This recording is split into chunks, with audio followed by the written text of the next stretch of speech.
practically every one of the top 40 records being played on every radio station in the United States is a communication to the children to take a trip, to cop out, to groove. The psychedelic jackets on the record albums have their own hidden symbols and messages, as well as all the lyrics of all the top rock songs. And they all sing the same refrain. It's fun. This is a special request. We don't want you to smoke genetically modified ganja. We want you to smoke the real thing. We want you to smoke the natural herb. Some call it marijuana, some call it sensimedia, some call it lamb's bread, and some people call it ganja. Welcome to another episode of The Adam Dunn Show. I'm your host, Adam Dunn. I'm your co-host, Mitch Shenassa. And we got Crunchy in the studio over here. I'm just an intern. I'm Justin. That's you're more than an intern, Crunchy. Yeah. Don't worry. If You'll you're get your just an soapbox. intern, You'll get then your no one else soapbox. is an Half intern, half amazing. Once we get your theme song, then Yeah. you're in, dude. Right? With that, Soapbox. exactly. So we're gonna work on that. We should work on that today, actually. All right. So we have a very exciting show. Yeah, but we let's think- catch up on your week first. Yeah, Because we got some time. Okay. We are going to have an exciting show. Oh, big news for the Adam Dunn Show, right? Yeah, we just got some numbers in, some stats, Stats. and they're pretty interesting. I'd say there was about 10 times the amount of people that I thought listening. It was somewhere between 10 and 100 times the number of listeners. So Yeah. I'm taking it way more seriously now as the end result, right? Yeah, well, we had over 4,500, or at least 4,500 listeners Last week, the last week's show. And So so that's- this is something of a follow-up. Perhaps we're over 5,000. Yeah. Let's moving on up. I know, I was pretty impressed. I was thinking in the, couple hundred. Maybe a grand. 500. Yeah. But 4,500, very impressive. So if every one of the people out there would just get a couple more people to listen, then we'd be over the 10,000 mark quickly. And that's how those things go. It's just like Facebook. Like one day you got 2 friends, and all of a sudden you got like 5,000 friends because you sat up all night and didn't do anything but request friends. We don't do that around here, though. We don't request. No. It's out there, and people are listening, I think. That people Yeah, are definitely it's listening. And I mean, I wouldn't say they're listening to us. They're just, not Listening to the words that we're saying. but they're not actually listening. Yeah, do you think they're actually listening? Maybe. You think most people have us on in the background? I think we're good background sometimes. People talk. A lot of people tell us because we're all talking, and then they can't have a conversation in the room because if they did, it just gets all convoluted because we're five of us talking. I talk to like the diehard list, like the 12 people who I know listen. The right? 12 Who people are, you like, follow on are our only Facebook. fans. Yeah. Dude, I have no idea. And it's crazy. We have we almost got- 1,000 Facebook likes as of. I think we're going to break 1,000 this week. We're at like 987 this morning. Cool. So I'm sure after the show we'll be already. I hope so. Usually Guys, during the please, if you haven't liked us on Facebook yet, there are probably 4,000 of you or so who haven't. So that was our Mosey on over. selfless promotion there. We don't do very much. We never do any though. That's the one thing I've noticed. You're wearing an Adam Dunn Show Oh yeah, T-shirt, selfless all day. and it's your name too. I know. It's You also wear some things with your face on it. So I mean, really, I'm that guy. selfless promotion. I'm pretty good at that. I do very well at that. But as a show, we don't really do As it a very show. much. As a show, we're terrible at it. But as a person, yeah, I definitely know how to promote myself. But yeah, it was crazy. Another crazy week here. Another crazy week here. How's the lab doing? It is it's sad. It's a sad thing. Just Sad time. knowing that I have to every time I'm there at night and it's all chilled down, the temperature's cooled down, and I'm like, damn, this place is so comfortable and nice. You guys got like 3 weeks left to get down there and hang out and feel the vibe of the lab because after that it's wrecking ball time and they're taking down the building and building up a bunch of townhouses, I think, or something like that. Dude, So what's that'd be happening to the nice. graffiti wall? the graffiti wall, I'm going to offer it to the landlord as a sort of like, if you want to pay me and I'll give all the artists some money that did it, and then that'll make everybody happy. Or I'm just going to cover the whole thing up. I'm going to make a big party out of it and get a bunch of paint and say, forget about it. Yes, you don't get that You for get free. nothing. Yeah, I'm not going to leave it behind. There's no way. I did that at the last place, and it's still there, which is nice, but, it's kind of weird when you leave all your art behind. So, but we're having the vendor village of the 710 Cup there this weekend. So Friday, Saturday, Sunday. There's day passes available at the gate. How many booths are there? We can only fit about 24, which is not bad. That's pretty sweet. No, But it's nice. okay. I mean, 24, and they're all pretty decent, all good companies. And it's, when you have hundreds of booths, you just don't even really look at more than 10 of them anyway. So now we have 24. Maybe you'll look at 8. Too many options, Too many So, options. I mean, there's booths are going to be giving away dabs. It's going to be just anything, right? It's going to be a classic 7-10 experience. But it's not just like a and it's flea 12. market. It's 12 to 6, so it's a daytime event. And then from 5:30 onwards at Coyotes, they're going to be doing music and stuff. So they got Slick Rick and a whole bunch of stuff going. Devin the Dude, I believe. Devin the Dude, Slick Rick, and some other jammy stuff, I think, or something. I don't know. I'm terrible with remembering who's playing those things. But I would love to see Slick Rick and some jam bands. It definitely going some combo things. Yeah, if they play together. Oh, yeah, my God. that'd be great. Yeah, that's legendary. So yeah, definitely, if you get a chance and you're in the neighborhood, come on through the lab and check us out. And if you don't know the address, because we don't often say it, it is 33. They're probably just people wandering around 3354 Denver. Larimer. Yeah, that's pretty good idea to have an address. Yeah, 3354 Larimer Street.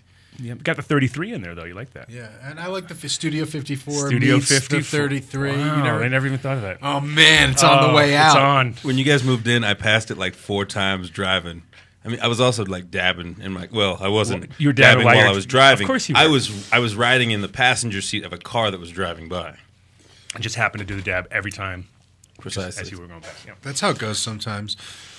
Quick shout out to Way to Grow. Yes, sir.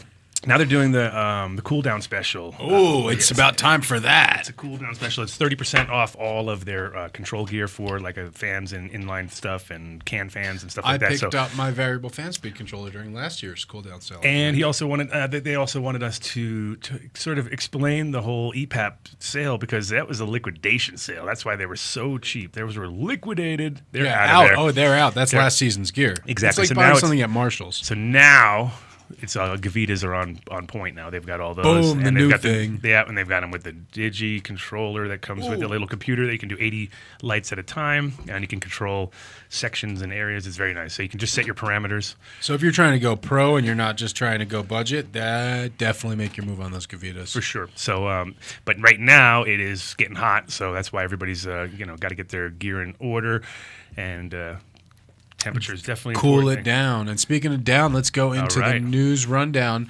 So, I mean, 2 big news items that I can think of right now. And they're both kind of just feel good stuff. Feel goody, dark. Well, there's some good. I mean, in the big news thing, I don't know. I got some notes here. Legalization in Seattle. You got that? Yeah, but Mark The Emery city getting out. Mark att- Emery All getting right, out. start That was there. my big news. Mark Emery. 5 years in American jail, and how many years before that? I don't even know. It was In quite a lot. yeah. He was in there for a while because I mean, this is 2005 is when he got locked up. I feel like right. So that's already looking at like 9 years. 9 years right there. Yeah. So he's out today. He is out. Mississippi too, of all places. I mean, imagine getting sent to Mississippi From Canada? From Canada, It's like on the other side of the world. What a It's weird. like Turkish jail for Canadians. Exactly. It's like Turkish jail for Canadians. Exactly. Yes. It's just like, what are these weird barbaric people? So we're gonna definitely try to get him on the show at some point. Yes, sir. And I saw pictures. He's definitely reunited with his wife, Jody, and Yep. they were going back. We'll give him a week. I'm sure the first thing he doesn't want to do, like, oh, you just got out of prison. You know what? Why don't you go on the Adam Dunn show by phone for 2 hours? That would Let's be not. fun. Yeah. No, let's give the He's man like, a I've week. been in jail long enough. I don't. Yeah. He's been listening to I wanna talk assholes to some talk for dudes. 9 years. Yeah, I don't need to sit in a room with some dudes. Exactly. Get me on some chick show. Well, so legalization in Seattle, $640 ounce. That's pretty lame. What? $640 ounce. Who came up with that idea? That is what it ended up being with the taxes. They got like That's 35% outrageous. tax. That's But outrageous. prices. for all the for all the stupid stuff going on, the city's attorney general went and bought a bag on I did see that. Dude, no one did that here, right? No. Well, No. maybe they did. Just didn't announce. Not at the camera. They didn't make like a press statement over it. Yeah, come on, be cool, people. Medical in New York. I guess proceeding. she could be the only one who could afford that. Though. Yeah, it's like, who's going to prosecute you?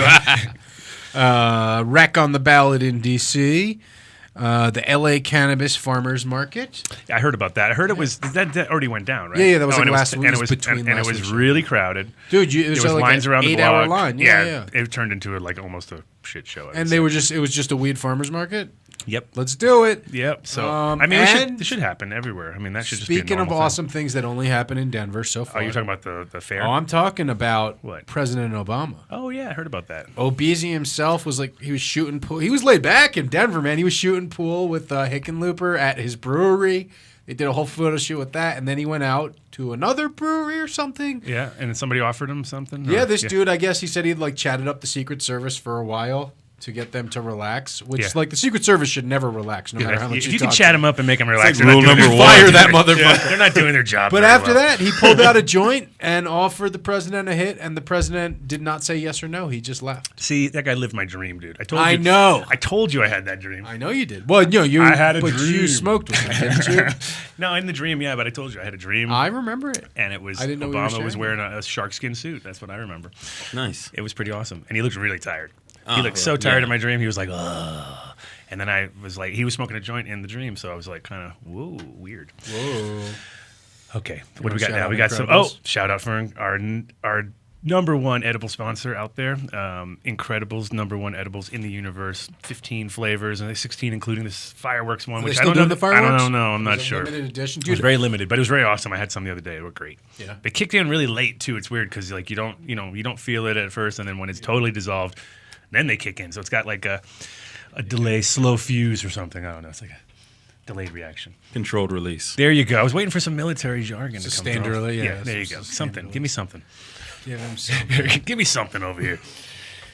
So, like I said, Incredibles over. I think they're in like 400 shops or something. 400 billion. I mean, billion. Yeah, exactly. Billions of shops. If they're not in your shop, tell them to be in your shop, then you're not one of the teeming billions. and then you will definitely help them out, and they will sell out like they always do. And we are. So we're waiting on our guest. He did contact us. He's on way. He's close. He's close. He's real close. Yeah, just down around the corner. And Are you going to announce him? I will announce him. I guess we'll line him up, and then we can jump right into it when he gets here. So You should announce him because I always pronounce his name wrong. okay, I'll do I it. forget the Z and the R's. I get it all mixed That's up. why we read. Dyslexic. I'll call it Dyslexia. dyslexia. Okay, that's cool. So last week we talked about the United Cannabis press release naming John C. Hunter III as an advisor to their new CEO, Ernie Blackman. At the time, we tried to get a full statement like on the air with someone over there, but they were in Jamaica meeting with their government. So we were able to reach out and be in communication over the week with Tony Verzura of United Cannabis and River Rock. And we, I guess, kind of got a lot of the backstory on our end, came to understand a lot more. I got to say that I said that I would publicly apologize if I had assumed a little bit, and I did assume a little bit about John Hunter and his past, and I do apologize because though he's had some incredibly close brushes, like he gets to the wrong place like just after the wrong time for like 40 years now. It's kind of crazy. So Definitely a trend. right? Like Crunch, what were you telling me about that? I mean, that's just like a weird aside thing that so he was in the army. So They used he went on military leave, from 1970 to 1972, right? Yeah, from Monsanto. So he was working at Monsanto in 1969, and they stopped making Agent Orange then, but the Army was using it, right? That was the deal? Yeah, I mean, And that was the Army Chemical Corps, right? they were using it technically till about 76. No, I know, but officially. But officially.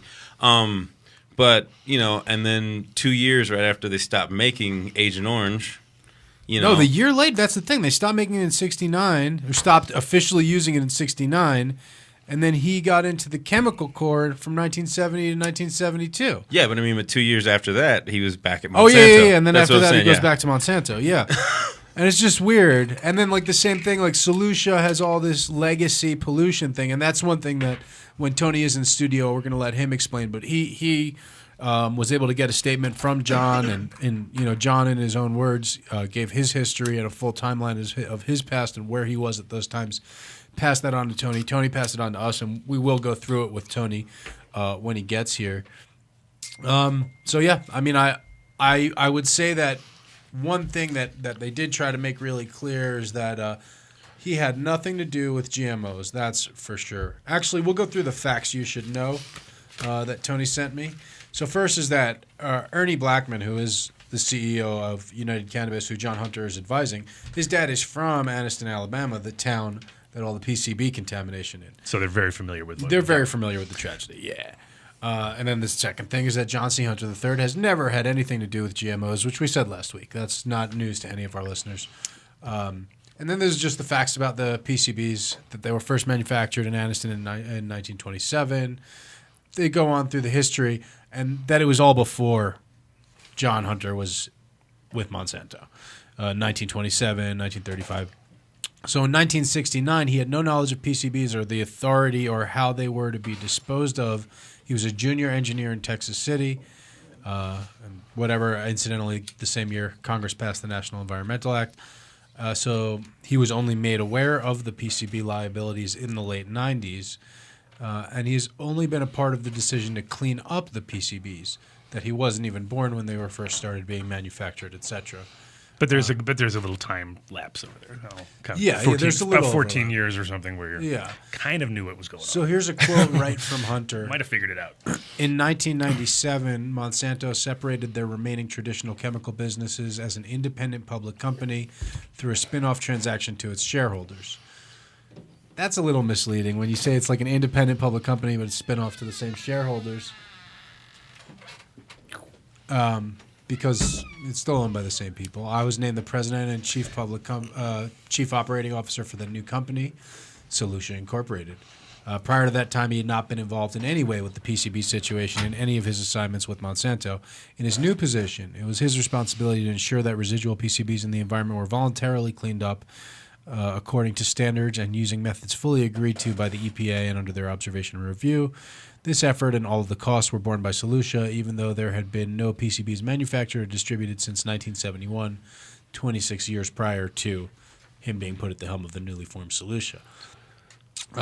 So, they're talking about fixing old stuff that was acquired down the line, really.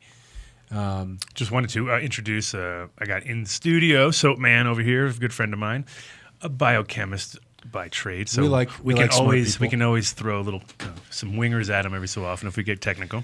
But Soap Man's been around. Anybody out there who knows me from Amsterdam probably remembers Soap Man, set up right there with his hemp soaps. This guy's a legend. He's a legend. A legendary. And you want to talk to him too because I know you would be down. Because I'm a dirty motherfucker. Yeah, that's true. Yeah, that too. But he likes to make his own yogurt and his own kombucha and stuff. So I'm sure you guys could have some. Yeah. And he's a pig farmer too, in case we got to dispose of any bodies. I'll look at Crunchy. Crunchy's eyes just lit up. Yes, the worst pig and he's got the best. Crunchy's a pigs in the chef. world. Chefs love pig farmers. There you go. You guys are gonna make a match made in heaven. Yeah, there we go. Making connections already. Hey. So, all right, sorry for that. No, it's okay. We're just gonna move ahead. I mean, we were gonna let Tony share a lot of this with you, but I do have it written out from him in his statement. He wanted people to know his past, and that's one of the things we talked about with him. Is that it's a lot. You got to kind of know the person to judge their decisions, etc. So, and I didn't know his past really. So have a statement from Tony about his growing up and things of that nature, and he'll be in here shortly. And we're just going to tell it all now. Yeah, we'll jump him in wherever he jumps in. We'll jump him in, whenever he shows up. So Tony grew up in Kansas. They took his grandmother in during high school, expecting the cancer to take her within 6 months. She was strong and was able to squeeze out nearly 6 years. At that time, they had put her on a raw food diet, and he watched her battle through every type of cancer a person could endure before she finally passed. At the time of her death, he was involved in a car accident and herniated his L4, L5, his T8, his C6, and he lost 100 pounds due to the pharmaceuticals he was on. Most people didn't even know why he was growing his own cannabis, but it was the only thing he could do to save himself. Since 1998, he has not even touched an over-the-counter pill, only cannabis. He has spent most of his adult life trying to develop a program to help people fight chronic disease and cancer with cannabis and natural foods. In fact, the ACT Now program is entirely based on ridding the body of all GMOs products, replacing them with high pH, nutrient-dense foods so the body has the best possible chance at fighting disease. And restoring homeostasis by correcting the endocannabinoid system through full-spectrum cannabinoid therapies. For the patients, he has been able to help. He says, we know his intentions are to create an entire natural product line and pass along the ACT Now program to an actual physician so we can allow for the results to be clinically studied to help ill people.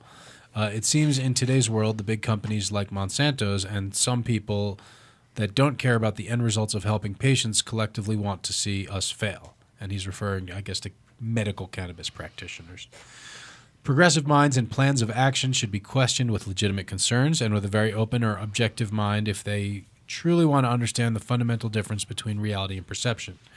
Tony says he is playing chess, and some of us are watching a game of checkers.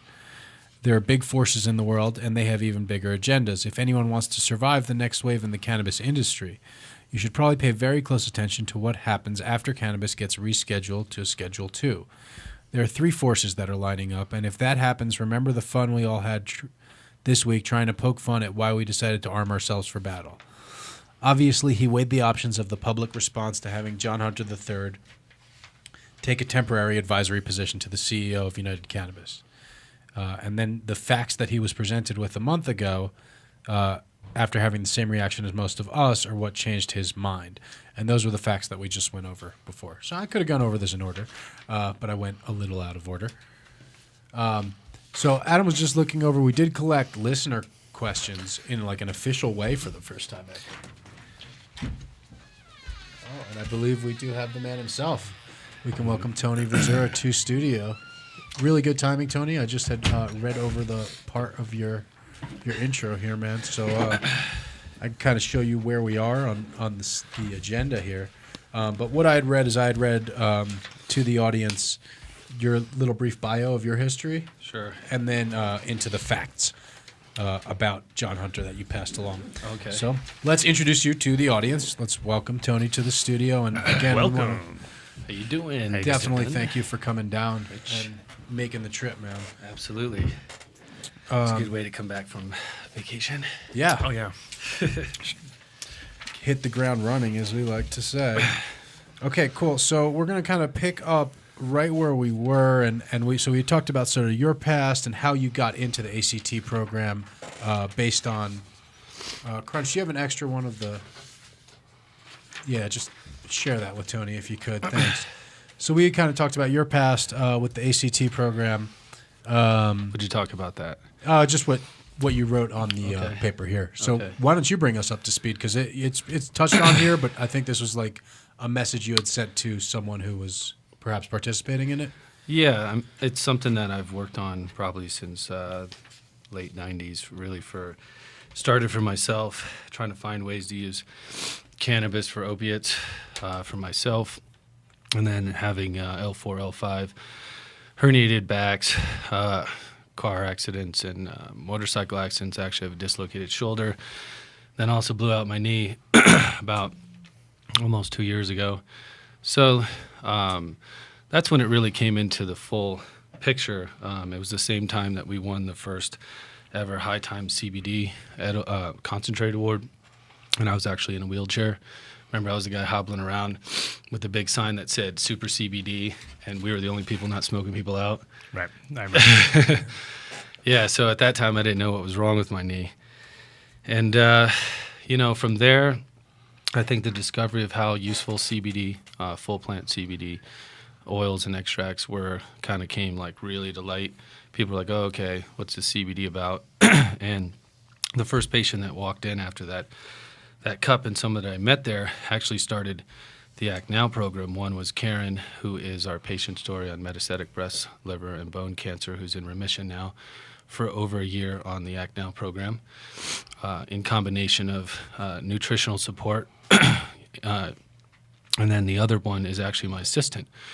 So he actually came in with an autoimmune disorder, and Steve Johnson disease. He also had a skin eating disease, and had trauma on about 24 different drugs. And he just came in. He's like, I heard you had CBD oil. So at that time, people were just eating CBD oil, like Rick Simpson oil, just like, oh, I got to get a half a gram in. And it actually worked for him to the point where we started to refine that into pills and different things, and combining that with raw juice. That was with Bo still? Is that when Bo was in there? Bo was still there. And so that person's father is also our medical advisor. He's one of the scientists that has one of the neurostem patents, and works at Shands. He's in cancer research and works heavily in universities. So this is kind of like moving us through the topics actually really well. I appreciate that. So we're kind of talking about now your past. Sorry. Obviously, you had started experimenting with a lot of the CBD in combination with nutrition for your own health. Then you started River Rock and expanded it into River Rock. Is that? Yeah, that's pretty much it. And then, it really, once we got to actually a couple years into it and Bo was around and we were able to actually use, a full plant extraction, we started getting to CBD oil and we started seeing that. When we started using that, that's when I started to see better results. And so then it was a fine-tunement of that. It was like, okay, now we can, and someone that has epilepsy or seizures or different kinds of conditions, they also have to change their diet. So there's a certain amount of fat, protein, and there's certain things that they should be taking to help their condition the best, even with autoimmune and what have you. And then there was a cancer patient, that's Karen, and that kind of started that. So when somebody comes to you and says, I have 60 days to live, I have every type of cancer, where do I start? Well, I started with foods. And so you make a list of non-GMOs of all the foods that they shouldn't be eating, basically going through a laundry list of any kind of pH'd food. So I created a chart that started with 6.0, and then those foods had to be non-GMO, non-hormonal based, because all cancers are 99% of them stem from that. So eliminating hormone foods, eliminating GMOs, eliminating sugars, eliminating certain pH'd foods, and creating more of a raw food and vegan approach. And Karen really took that to the nth degree. And in combination with learning how to use different ratios of full plant, of cannabinoids, and putting them into different delivery methods is what it really developed to. So it was sort of this fine-tuning and figuring out these combinations of things for different conditions. Yeah. So you have, after seeing, maybe 5,000 of those patients personally and seeing after them, and I still am the only one that sees after all the patients. And we have a staff that obviously helps with making sure they get their medicine and refueling things, any kind of feedback. We're constantly getting all this data that's tracked. And so there's observational data that takes you to results. And at that point, being in a dispensary and as only a dispensary owner, you can only go so far with that, especially when they won't even give you a bank account. Still to this day, I don't have a bank account. Like a budget, an operating budget? No, just a bank account with Wells Fargo. Oh, yeah, because you're we're criminals, you can't remember? have a bank. Right. You have to do everything cash. One day we will rise above. Yeah, so the Act Now program really stemmed from an all-natural product base and looking now into preventative management and now regenerative therapies using full-spectrum cannabinoids. So the scientists that are on board, one of them discovered stem cells and owns 18 neurostem pathways to your brain. Oddly enough, he is the same scientist that proved to the science community that our adult mammal brain can actually reproduce neurons, and so therefore we don't smoke pot and kill brain cells. We have the ability to recreate them. Yeah. Sure.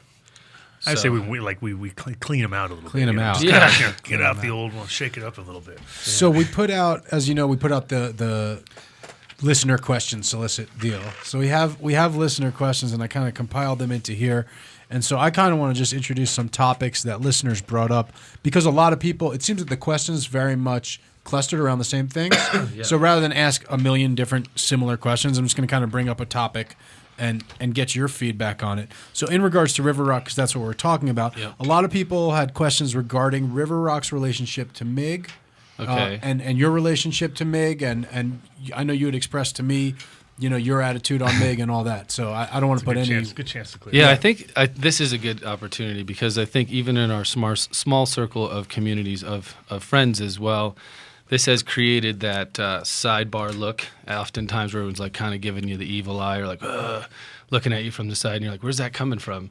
And I think it comes from that. I think it comes from, there's two folds to that relationship. In the beginning, one of our partners, Norton, had a good idea and wanted to create a nonprofit board organization early on, when there was all kinds of other boards and political boards, and everybody had their own Like agendas. lobbying groups and industry groups. Personally, I don't take part in lobbying or politics, so and neither does Ernie. We're not politicians or into lobbying efforts or anything like that. I see there's always all kinds of different agendas And every time you think you know something about that agenda, it's completely sideways. It's usually the wife of the guy. That's what it Yeah. usually comes down to. I don't like those things. Yeah, so it's like Where did that I don't come really spend my bandwidth of energy and time in that, but I can tell you that so something that he started, and in the beginning you have to remember there was no regulation, was just forming. So there's a line in the sand when it comes to the DEA, and they're like, you're either in the good pile or you're in the bad pile, and everybody starts in the bad pile.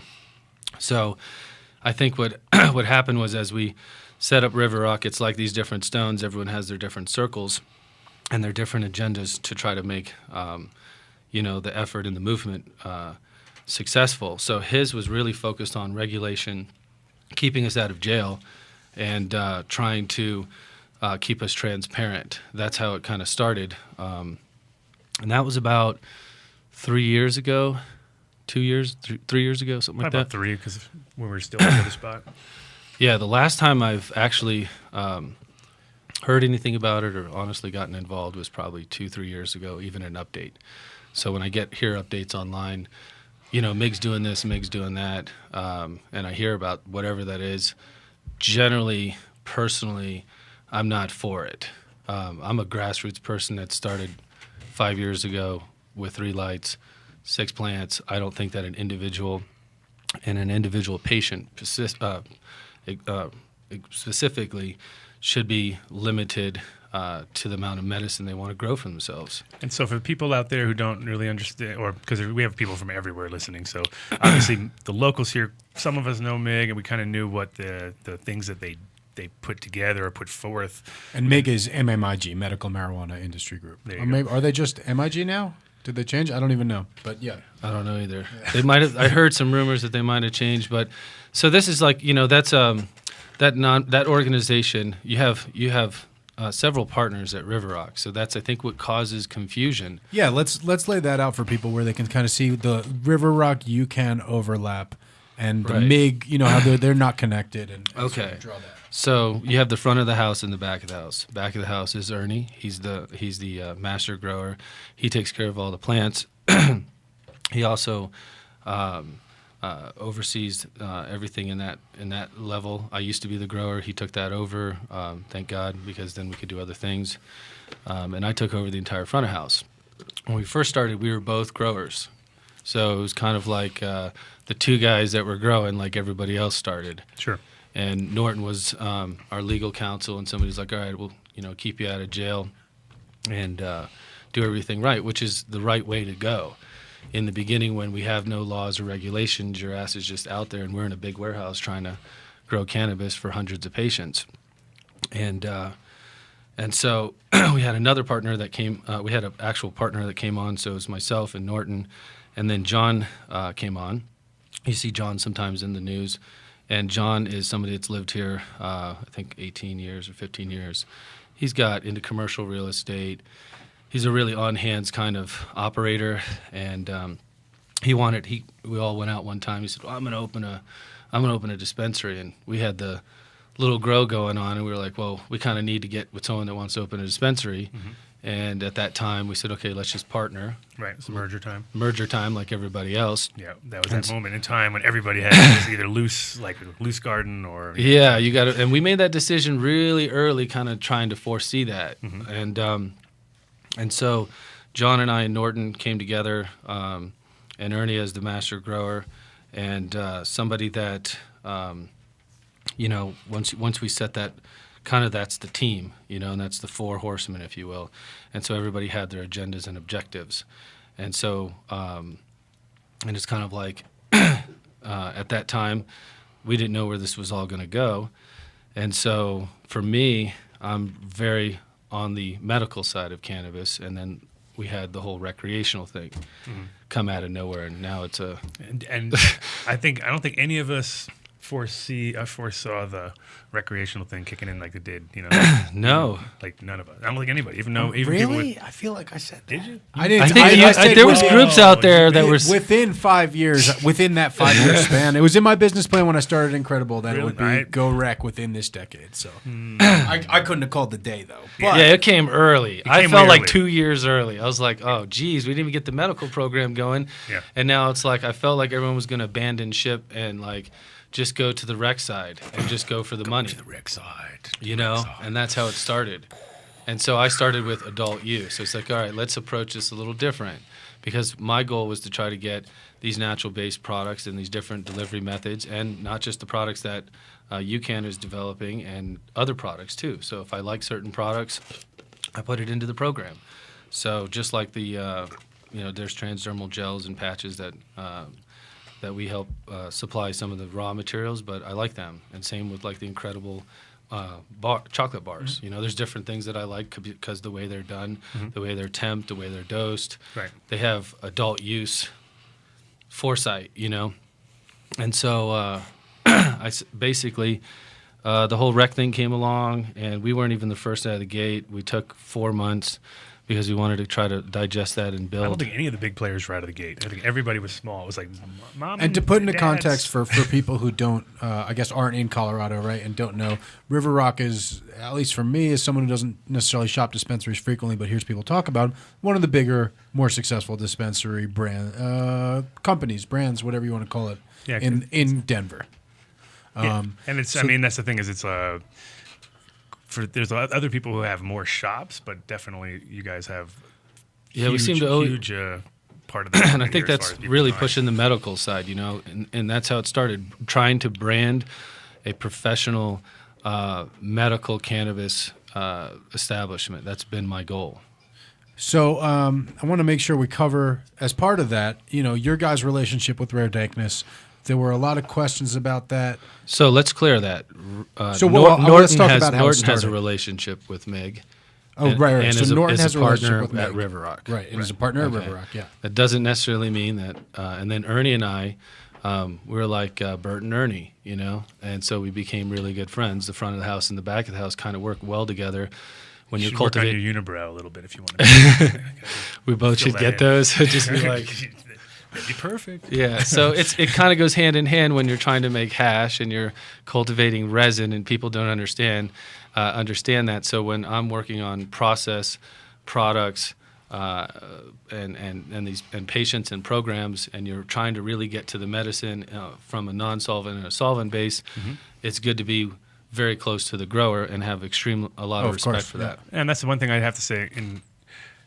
The one thing I did respect the most out of your company was the fact that Ernie was like the majority holder of the whole thing at one, and then that made me really feel like, okay, there's one person who understands the grower needs to be taken care of. In most places, it's just like, yeah, you're given a position, you're a master get a grower, salary, you get a and that's salary, and you get switched out every whatever, Yeah. But that's one thing I And definitely. so then you'll really like the structure of UCann.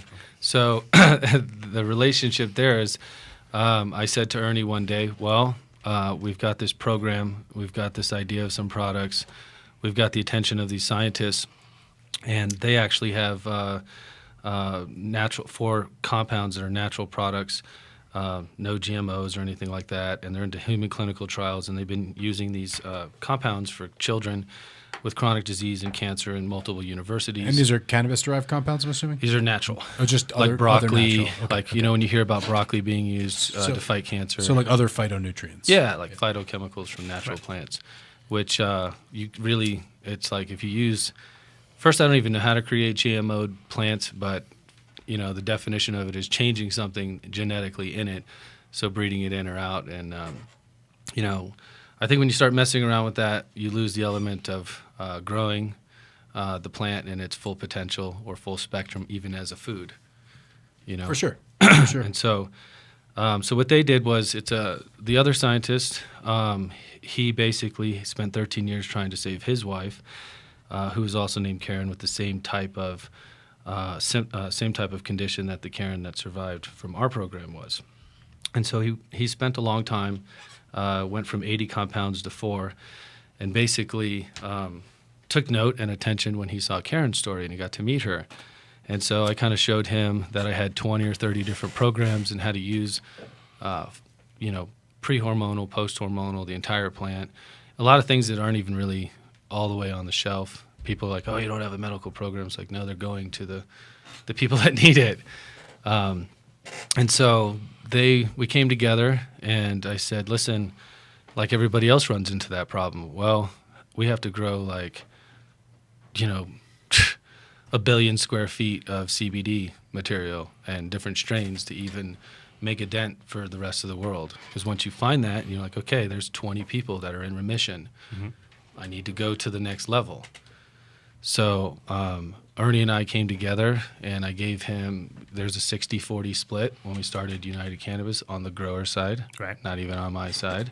So that tells you how much I respect that side. And from there, we said, let's put together a plan, and that business plan is actually now on our website on United Cannabis. And we have the deck here, and we're going to definitely go through it. Okay, cool. The investor deck? Yep, printed out right off the site this morning. Yeah, so you could kind of see like what it would take because of federal law and not being able to do this and pass through different states. You have to set up different operations in multiple states under their laws, cultivate as much as you can. And then you've got different countries, so into Canada. And so each country presents a different opportunity or obstacle. And so if you're really passionate about trying to deliver a physician's guide, a software guide that actually allows your doctor to look at cannabis in its full plant spectrum and actually pick products that are natural and balance between nutrition and cannabinoids, and so that the doctor's creating all this data with clinical trials to get through the FDA, to get it into the actual over-the-counter, and to get it to the masses, or even get insurance behind it so we can help more people. That's the driving force of why Ernie and I came together and created United Cannabis. So I'm actually going to skip ahead because I want to make sure we do cover everything. So that's definitely cover some stuff I wanted to get into a bit. I do want to loop back and kind of, so now we have it squared. So there are 4 partners in River Rock. Well, 2 of those partners are United Cannabis, and then 1 is in MIG. Is that pretty much? Yes. Yes. Yeah, okay. Pretty much. And they're not the same. Well, that 1 is not part of the 2. And they're all part of the... Yeah. Okay, cool. Well, you have different... So there's different processes with the MED, and that's essentially how the ownership ends up. But there's still paperwork and different things that have to get through. Of course. Stuff like that. So with that, River Rock had a long-standing relationship with Rare Dankness for many years. Rare Dankness being an extremely popular seed company out of here. River Rock was their home. Yes. And I think that Rare Dankness contributed, I assume, a bunch of strains to your arsenal at the time. I never shop stores, so I don't really know, but I assume, yeah. So why don't you tell me about how that we got like 2 minutes for this. So in capsule, how that started and where it went. Well, basically, I think it was we came together as friends first, and they wanted to find a home. They'd gone through a lot of different things, past in the industry as it changed, and so I started smoking some of their genetics. I liked it, and tried to give them a home. And I feel that it was a mutual relationship. I put a lot of time and effort into helping market, brand, spread the Rare Dankness family and awareness. Every time you saw me, every event, everywhere I was going, I really pushed it hard. Definitely supported and repped them very hard for sure. And so, I think that, and that relationship was with River Rock. There was never and hadn't been a signed agreement or anything with Rare Dankness in United Cannabis. Right. And so there was talks of that, saying, hey, we're going to open these facilities. We'd like to, have different product lines for you and have you do your thing inside them. And I think the situation that spooked, if you will, that situation was having John Hunter come on to United Cannabis. And so I found out about it for the first time opening day, San Francisco Cup, camera in my hand, and somebody shoving a phone in my face to your post and to another post from Fletch. Uh-huh. And I don't really care about it because sometimes it's good to draw attention to certain things. But that's kind of how it started. There was a picture of Scott's face, and there was a post of a press release of this Monsanto, and then there's a thing of River Rock, and then it's like these are kind of the vague facts. And understandably, I could see where People overreacted. for sure I Yeah. could see where this would like get into. And a lot of people, the most common question actually that we got when we opened up to the listener Was questions. kind of that exact question. Yeah, yeah. What kind of what did you expect? And yeah, like, and I, of course that's the knee jerk reaction, and then they're gonna say, if you're gonna bring in Monsanto, what do you think people are gonna think? That was our number one. yeah, Yeah. that's definitely by far the number one question people ask. For sure. So you expected the reaction, I So believe. yeah, and this is how this went down, and this is Yeah. how it started. So we have United Cannabis. We have someone that's working for us, and he's put in a good 6 months for free to show that he really believes in the cause. And his dad happens to be John Hunter. And so we started this company. We started releasing what we were going to do. The stock went up to about $10, and every day crashed to finally dropped down to about 85 cents. And in that process, honestly, we're not publicly traded company kind of guys, Ernie and I. And so as much as you want to try to help and say, okay, let's push this movement to the next boundary, we've got the scientists, we've got the grow, we've got genetics, we've got them helping us design and develop products with us. And so we also have their IP and their work, their life work involved in what we're doing. And their company's called Prana. So that's where the whole Prana medicine comes from. Right, it's a medicine line available Yeah. at your stores and Yep. featured in the deck. Yep. And so the first time I said, we were talking about it, and we said, man, we really need the right CEO and the right CFO. And in that time, we tried to put the feelers out, look around for them. Most of the people that are in successful companies that you want to seek out offer, look at it as career suicide. They're like, you're a penny stock. Oh, of course, they're doing great. Yeah. They're like, they're CEOs of Fortune 500 companies or about to be, or smaller companies that are really smart people. Right. And those are the people you want to surround yourself with, because there's a lot of strategy and there's a lot of crazy corporate shark action. Of course. For sure. For sure. And there's So I want to talk about sort of what was going on with your stock. I just want to take a moment to pay our bills and give our shouts to Way to Grow. Way to Grow all over Colorado. 6 stores. Why am I saying 16 stores. That would be My amazing. God, they're 6 killing it. stores. They're having their Keep It Cool sale this month. Yeah, man. 30% off all 90 can. some odd degrees today. 30% off all can fans and filters, which are by far the more superior in those categories. Definitely want to have good quality fans, and they're doing 30% off at all their shops. Also, they're going to have a sales rep from Twister showing off the new mini Twister between the 17th and 19th of this month, too. Nice. So, yeah, and that'll be, I believe, Mini Twister, is it at great? all the stores. I think they're going to Okay. be doing. Yeah, mini Twister could be good for those small time. You don't have to need a huge thing every time. Right, yeah. There you go. Sounds good for the hobbyist. Exactly. The hobbyist. Right on. And also, then- of course, shout out Incredibles. Yes, the number one edibles here in Colorado and the universe, as we like to say. 15 flavors, or maybe even 16. Who knows? The new one's on the horizon. I know they're in there right now, grinding away. Probably coming up with a whole new flavor as we speak. It's like Willy Wonka over there. Pretty much. Can we say that? Will we get sued if I know we say James Willy is out there Wonka? crunching it away. I mean, I can't say crunch, can I? You can totally say crunch. I can. Crunch I didn't know gives if you you had a approval. patent on the name. I thought you were like Madonna or who is it? No. Why would Prince, keep I it- feel like, has his thing trademarked. Everyone has his trademark. He's got a symbol. It's easy to trademark a symbol. Yeah, it's easy to trademark a symbol. Also, let's give a shout out to Build a Soil. They're going to bring us the episode next week. Our most watched episode right now is the organics episode. So we're bringing back Clackamas Coop and Jeremy from Build a Soil. And then next week, they're going to give us a full episode on... Should we get Nick from Boulder Wellness in Sure, here? Nick should definitely Nick be in from here. He's Boulder our next Wellness. shout-out, You are man. allowed to come into the Yeah, studio. we want you here. And they're going to hear be us. talking about organic IPM, pest and pathogen management. That's awesome. And that you can use Good that time of even year if to you know grow that, in too. hydro. Yeah. If you don't have bugs yet, you're gonna. Yeah, Because it's welcome. summertime. And let's shout out Boulder Wellness now to speak See, of the Boulder devil. Wellness official shout out. This is your 12,000th shout out. Yeah, Remember what's that. up, Nick? And 5420 Arapahoe is their address. They're not rec yet, but they're on their way. They said they just can't. They've had so much medical ever since. Like they thought that they were going to go rec right away, and then their medical just went through the roof. So Yeah, that's if what you got you're a saying. card, it's a good chance to go down there and check out some great organic grown cannabis. Some of the best. Right on. So now I think we have some music. Chris, I don't know if you have that handily lined Gonna up. do a little 5-minute break. Then whenever Yeah, we we can take a little break, hang out. We never take breaks. Yeah, presented by Smokers Cough Record. There's smokerscough.net, I believe. Scene 5. Smokers cough shit. Fuck it. Yeah. Sicker than your average. GDP roll a cabbage and swing on you like a batting average. Swing like Pete Sampras. She go to St. John's University, Queens campus.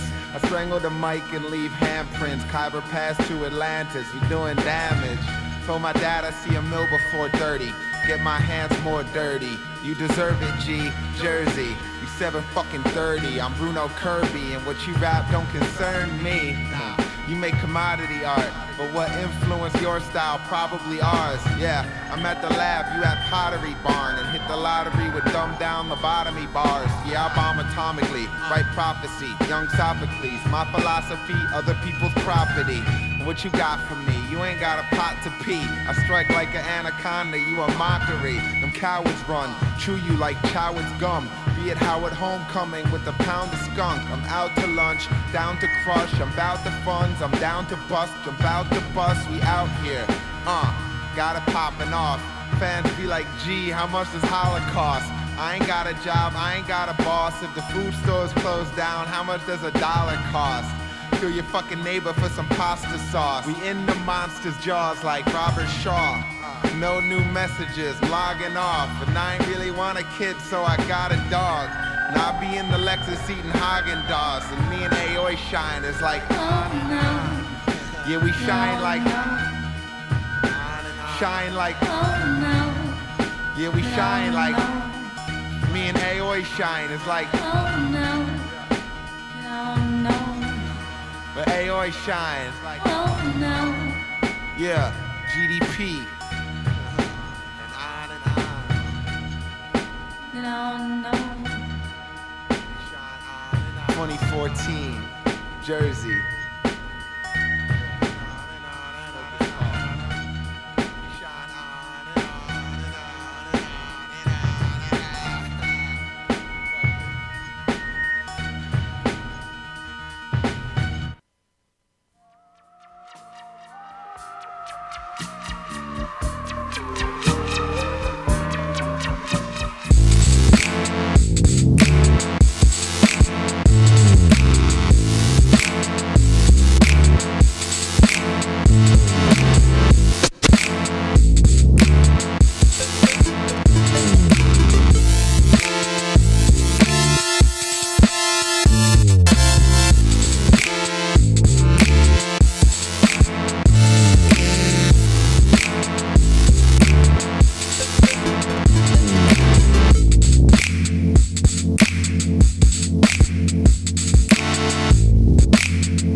Welcome back to the Adam Dunn Show.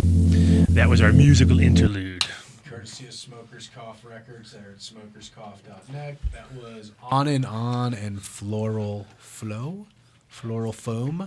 Floral Foam. Jeez. That sounds like an interesting type of concentrate. Check them out, smokerscough.net. They're on Facebook, too.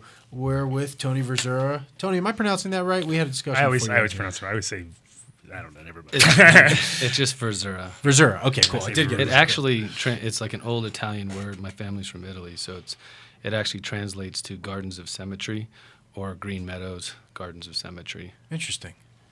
Ironic, right? Yeah. Better keep it symmetrical. If I catch you not symmetrical, I'm going to tell you, taking that away from you. You're not symmetrical. This is 2 inches off. Come on. So we were wrapping up talking about Rare Dankness. So you guys had a long relationship with them. Obviously, I mean, how many of their strains were you working? Obviously, there's all of them, right? Yeah, there was a bunch of them. There was always different things. We had seed programs going on. We pop seeds. Right. We cross seeds. We got, we had 38 different dank commanders going at one time. You know, I mean, there was just a whole bunch of different things going on. And honestly, the facility, it's okay. Being able to restart, like in Canada, from a clean slate, being able to condition the water, safe room. I don't know if you guys have seen that Canada facility. Yeah, I was checking out that tour. Just being able to start fresh, you can just, it's not like, hey, we went from a closet, and then we got 3 basements, and then, oh my God, we got this one room in this warehouse. Right, you're just starting with what you need. You're building it to suit your purposes. Yeah. Yeah, exactly. So I did want to read the Rare Dankness statement they issued yesterday. Effective immediately, Rare Dankness Seed will no longer be working with River Rock Wellness or any of its affiliates. We at Rare Dankness hold no animosity to the owners or employees or patients of River Rock Wellness.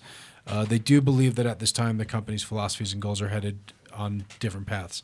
Their goal and hope has always been freedom for this plant. They want to see cannabis, I guess it's in the first person, so I believe this is written by Scott. I want to see cannabis legalized, decriminalized, and just allowed to exist as any other plant exists, free from oppression and available to everyone. I'm a grower, and my commitment will always be to the grower. I realize that in order to maintain our course and commitment to this plant will require RD to take fuller control of all aspects of production, from seed to harvest, breeding and mother facilities, and curing time on flowers. It has become an obsession to bring back herb that has been grown to perfection and taken a step beyond perfection with a proper cure and handled with love and respect. We're now in the process of finalizing our new Rare Dankness Colorado home, which we're very excited about. We'll make that announcement in the next few weeks. And, I mean, I think we can all be excited for them. You know, I absolutely. mean, like, Stone Mountain's herb was the best herb I've ever seen over a counter. And if that's their goal of bringing that back, bravo, you know. And it's, good for everyone. So we can move on down the itinerary here. And I don't know if you want to touch on Paul Enright. He was your CEO. He left. He was the CEO of UCann, and his departure is what left the vacancy for Ernie to fill. Is that correct? Yeah, we had a transition in our company, and when we went public with it, and he was kind of an interim CEO, and Ernie is still an interim CEO. So just we're trying to fill multiple seats, but not right now, just down the road, because honestly, every suit that you meet, they want complete control of your life, and that's why we hung on to so many shares, because we know we're going to have to leverage those shares for different loans and different deals, and we've already had to do that, in different situations where we're saying, okay, but that's why you don't want to ever give control up. Oh, of course, that's your control. Yeah, it's so your thing. You have different mergers that can happen. All of a sudden, 10 million shares are gone. Sure. But it's really about that control, because when someone comes in and they say, oh, we want to do a private placement or we want to fund things, but we want like 60% of your company. Right. So it's like, how do you get it so it works for everybody, where it's a good 20, 30%, where you're still there, and you should bring something to the table. You should say, it's not just about money. It's like, well, what position do you have? Where are you sitting? What skill set are you at? Yeah, what skill do you have? So it's kind of like forming a professional ball club or a baseball team at this point. So we've got 2 of the most brilliant and peer-reviewed, published scientists that I could find that would help us with preventative management and regenerative.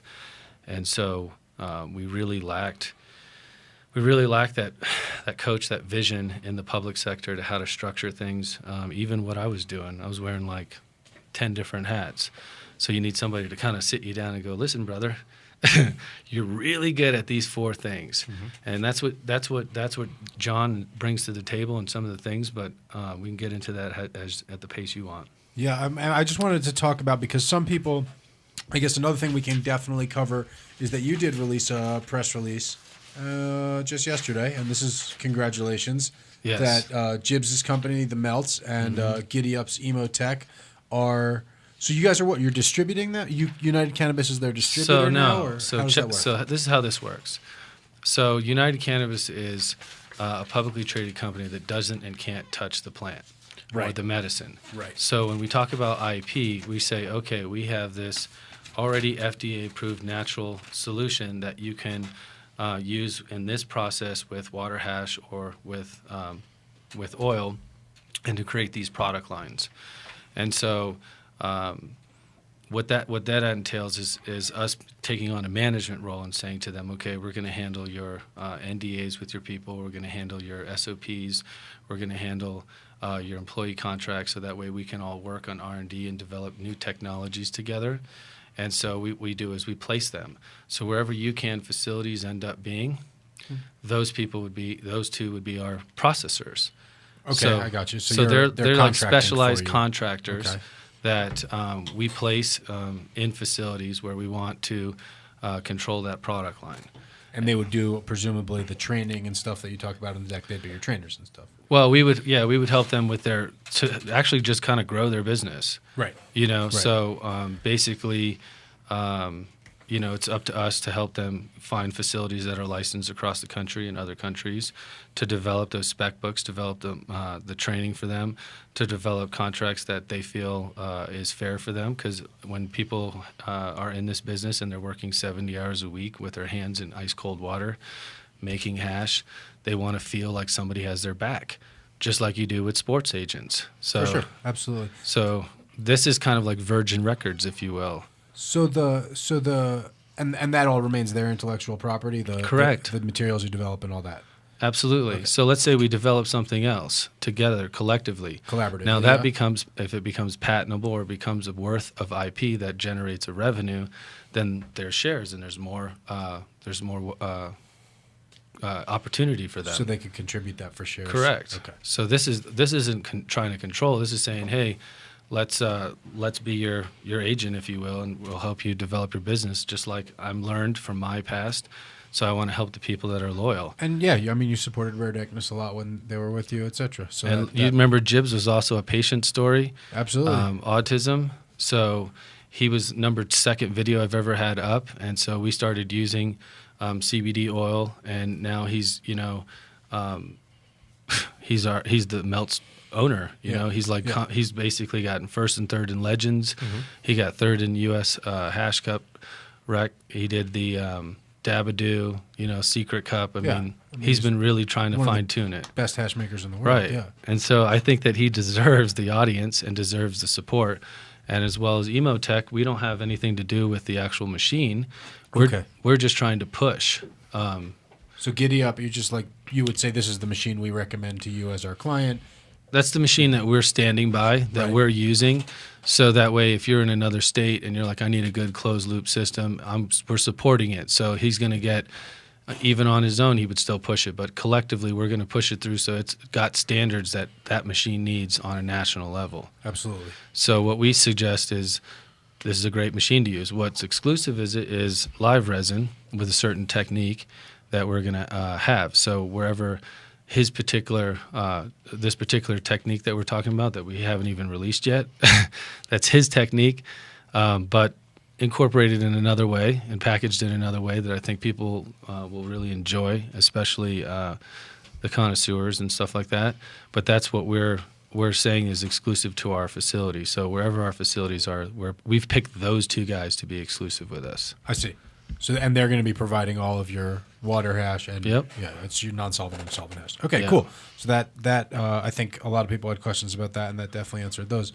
So one thing, and I know we can't talk about it in we got to talk about it a certain way because it involves public trading, but I think when people talk about stocks, they look at the stock and they see that it was up to $10, as you mentioned, and then it was down to 85 cents, and how that's applied how that plays out in the market, the things that can affect those sorts of things, and what that value is related to, right? Yeah, so I'm really new at it this year. Right. So you're learning. So you were saying you're learning some stuff on this. I'm learning, and so it costs you a lot to learn anything that you do. For sure. And so like going out there and just kind of saying, okay, we're going to do something.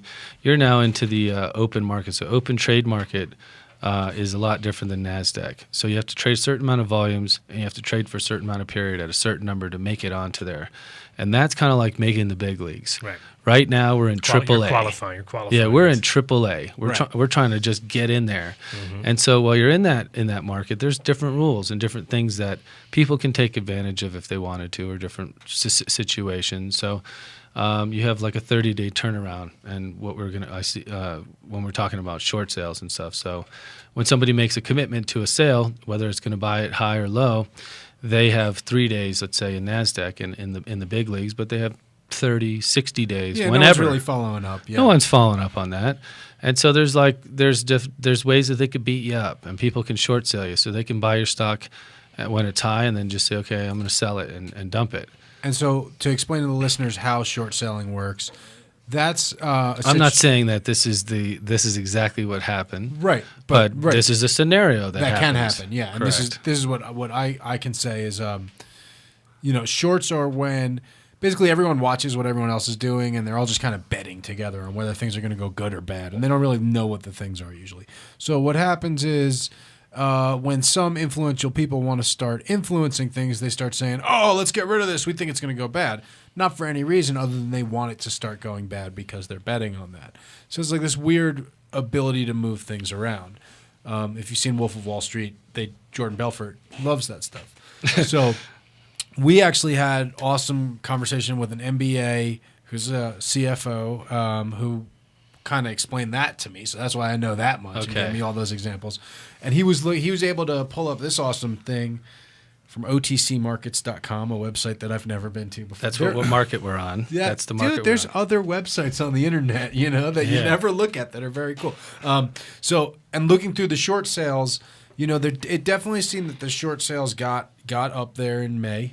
But even at that point, it was no more than like 1.5% of your short pressure, is how he put it. Because the average offering was 3.5 million daily, right? And the short sales was like, yeah. What was the 52. trade of volume? Trading volume Was way low, right? 39,771. Today it's 150,000 shares. Yeah, no, and things are moving up, and definitely. There was like so imagine if you have a couple individuals that own 40,000 shares at a buck, right? And so only if 40 or 50,000 shares are trading in a day, that's what it can be accomplished in a smaller scale. So it's more leverage. It's a bigger percentage. That just is by a good moving word. things. Yeah, it's more leverage.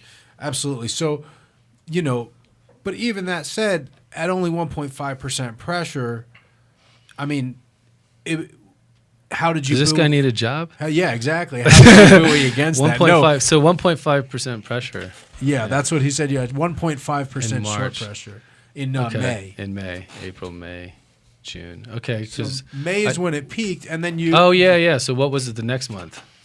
Because that's when it was $10, and we didn't make an announcement for 30 days. Right. And the chart. So what we had to do in that 30 days was explain our entire business model, which I'm doing now, to the SEC. And that's what brings it down to when it went down. Actually, by June, you're back down to 21,932. So back down to half. So abated. So, but that brings you to the point that sort of change in the share price and the need to restore the confidence of the market, and seeing that sort of roughhouse tactics happening in the marketplace that were new to you. Yeah, that's one, but also just not having any clue. I mean, you're just talking about let's just drive down the highway with our lights off, like as fast as possible, because we didn't know what the hell. Because there's crazy shit out there for sure, and you don't know. Yeah, you're just like, hey, I got these great products. We've got these scientists. We got all this grow going on. We're gonna have different friends come in, that have genetics and a huge amount of speculation right now too. So everybody's out so there. So that was like, how do we get that? How do we push that movement? And the other thing was just market strategy. How to set your company up for success. and looking at the different resources and people that are around you as a new company that's going from a value that's $10 to 85 cents. It's a lot harder sale to sell the dream to people that want to invest or even anyone else, as that's tanking. For sure. And I mean, at any time you build it, this is the first thing I said to Adam when I saw the press release. Was like, look, we build our deck. When you build a deck, you want to put good people in your deck. Like that's a thing. So we could talk about him now if you want. So yeah, I mean, and that's the elephant in the room, John Hunter. Yeah. So ex Monsanto executive. I mean, the first question that everyone has, we sort of went over the statement you gave me, so I want to verify, I guess, a lot of these things. So you were aware of his past. This wasn't news to you. It was like a month ago or whatever. Yeah, this was like I said, somebody that was working for us in a volunteer situation where they're like, hey, we believe in you, want to help you, and different people that have normal jobs. Once they saw their family members and different people affected by cannabis, they naturally want to do something, and not everybody wants a paycheck. Right. And so. Basically, you've got. And I mean, from looking at his career record, he retired. The dude's paid. He doesn't need to get paid. Yeah, he doesn't need to worry about it. He doesn't need to get paid. Right. Yeah, he's not coming out for a paycheck. So, basically, you have, and when it was first presented to me, somebody said, "Hey, I don't think having Paul is the right person. I think that Ernie gets a lot better online. There's a lot of blogging going on, and people are going through the different people that were on our About Us page. So you saw a lot of like financial bloggers, and Ernie ended up having like a really high popularity rate. And they're like, because people like growers. For sure, they're fascinating. Thank God they like growers. So it's like, there's a grower, blah blah blah, and sure. So I suggested it, and everyone thought, we were kind of kicking it around, and Chad that was there was kicking it around. And we said we have to really structure ourselves and get somebody in here that's done this before, because none of us have done it before. I was like, I could be the CEO for a while, and Ernie was like, I guess I could be it. And then that's when Jake came forward and said, hey, I think my dad could help us. I think he can help us structure what we're doing. He's been through this before, and I only knew about him from that past, and that the correlation that Ernie's from Anniston in Alabama and has land out there, and they knew each other from Florida, so there was history. Right. And so they had a good relationship. And so I really didn't hear the Monsanto very much. The only thing I heard when I saw his resume, and this isn't quite the detailed resume that I saw, it was more about the financial side, the Energizer Bunny, the other 3 Fortune 500 companies that he helped.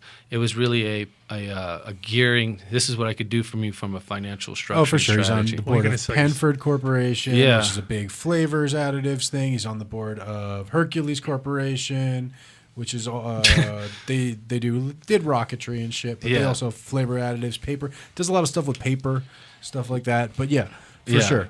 And he does business. The guy does business. He gets around. He clearly knows the business world quite well.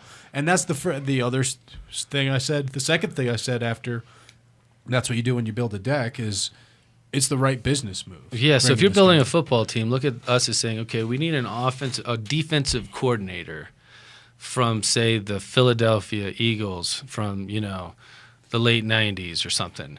And we were like, well, could we get him out of retirement? Because he knows the Eagles, and they're the number 1 team right now, and they're just beating everyone up. And so that was the other side of it. So, but the question then there is, I never questioned the business move. I guess it returns to that question of our most asked question.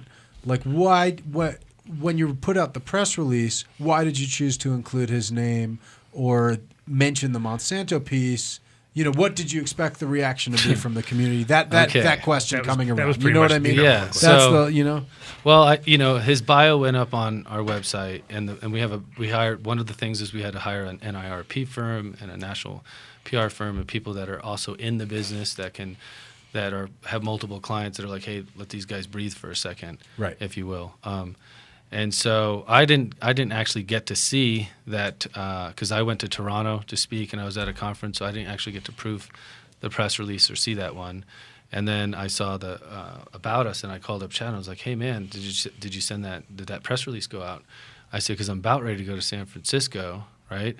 And I was like, this could get real ugly.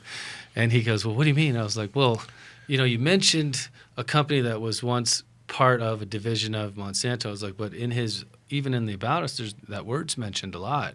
Right. And it was thrown around even in the press releases. Like, that's not really important.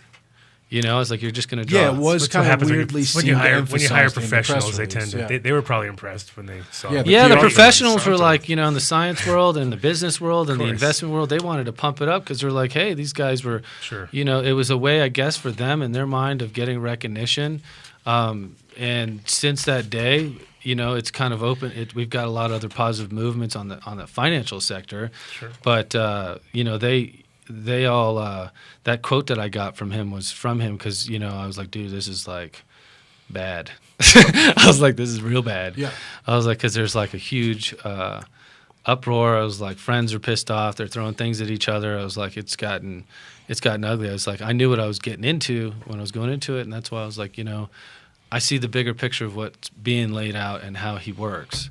So you had confidence in him in general. And him, and I don't what he'll see him do as for I don't see him United as Cannabis. Dr. Evil. And when I questioned it, when I also questioned it, because I had asked when I saw Monsanto before, the only thing I got back was this one particular fact. So when I was like, oh, what about, you know, Monsanto, GMO, Sure. and chemical spills and this and that, and you know, Jake was like, well, he wasn't even, you know, he was barely out of college. And then he's like, and then this is what told me. He's like, well, my dad was the one that helped try to clean that up. And I Right, said, okay. I said, and that's why he was being able to step up, and he took it so far, and then he got out, and then the ag and the GMO happened. That's what he told me pretty much in 2 sentences. Oh, for sure. He had, and you know, he had nothing to do with GMOs. We definitely established that, and I think so many people on Facebook especially are just these alarmists and reactionaries, and they see the word Monsanto and they're like, Monsanto, GMOs taking over the world, conspiracy, and freak out. And I thought that was what was going down. Yeah, I well, know, honestly, Adam. these guys are Well, pretty they're not simple that sometimes. great. So, you know, like, but that said, I Yeah. think that it's just ignorant to like automatically yeah, think Monsanto, absolutely. GMOs. You know, well, shit, man. Be honest with you, it's like when you see the like, I don't like to see the name next to River Rock. yeah, it's or even next to United Cannabis. it's a dirty word in our minds. I feel Absolutely. like, and that's why I It's think been a dirty word in my mind since like the 90s. Forever, right. With my Yeah. grandmother was like, all right, I said, I got a list of GMO foods. Even today, I posted, I'm like, these are the foods not to eat. And then everyone's like, oh, you can't eat that? And I'm like, no. Yeah. You can't eat that. Like, soy's not good We for don't- you? No. Exactly. No, people. Too bad we don't have Ryan in studio today. Ryan still, we're trying to convince him that Taco Bell is not. We got a healthy- young kid. not We have a young healthy. intern, and Yeah. he's shocked That's that a Taco GMO Bell is taco. bad. You know? Yeah. So talking about Monsanto, that kind of brings us into part 2 here, and we have about 12 minutes left on it, and that's the future of the cannabis industry as you see it. You know, you've been very public about the fact that you believe that cannabis is going to be rescheduled, Schedule 2. Yeah. We have a lot of listener questions or viewer questions about kind of that in general, why you think that will happen, what you think the other players will be in that field, in that arena, what you may, I don't know what you can disclose is what you may know about, and how are you competing, and how is UCann gonna, you know, how are you gonna continue to honor your vision in that context through United Cannabis, and what is, you know, you've used the phrase playing chess a few times as far as your means here, and so what does that mean for you? Well, sometimes they think they're watching a game, right? And they're like, oh, we're watching a really good game. And I was just making reference that sometimes when you think you're watching chess, you're really watching checkers. Or in that sense of you're watching checkers when we're really trying to play chess here. Right. And that's just saying that we're trying to position ourselves, and not everything might make sense to you right away. Right. Like, why did that horse jump in an L shape? How come that pawn only takes that way? Right. You know, it's confusing when you're comparing it to checkers. Right. So there's strategy to things, and you know, there's never going to be a partnership between us and Monsanto. There's never going to be a partnership between us and GW Pharmaceuticals. So GW is definitely one of those people to talk about that is in that fray, I believe. They're the ones that actually brought me to this point. Like, Right. I looked up to them, and I said, you know what? As much as people hate on them, there's somebody that's saying, hey, we're trying to develop a sublingual spray for pain. Now we're trying to push epilepsy. They might try to copy a lot of my ways while we're doing this. That's okay, because ultimately We have a different type of team than they do. They're into the Petri, into the rat model, and then into humans.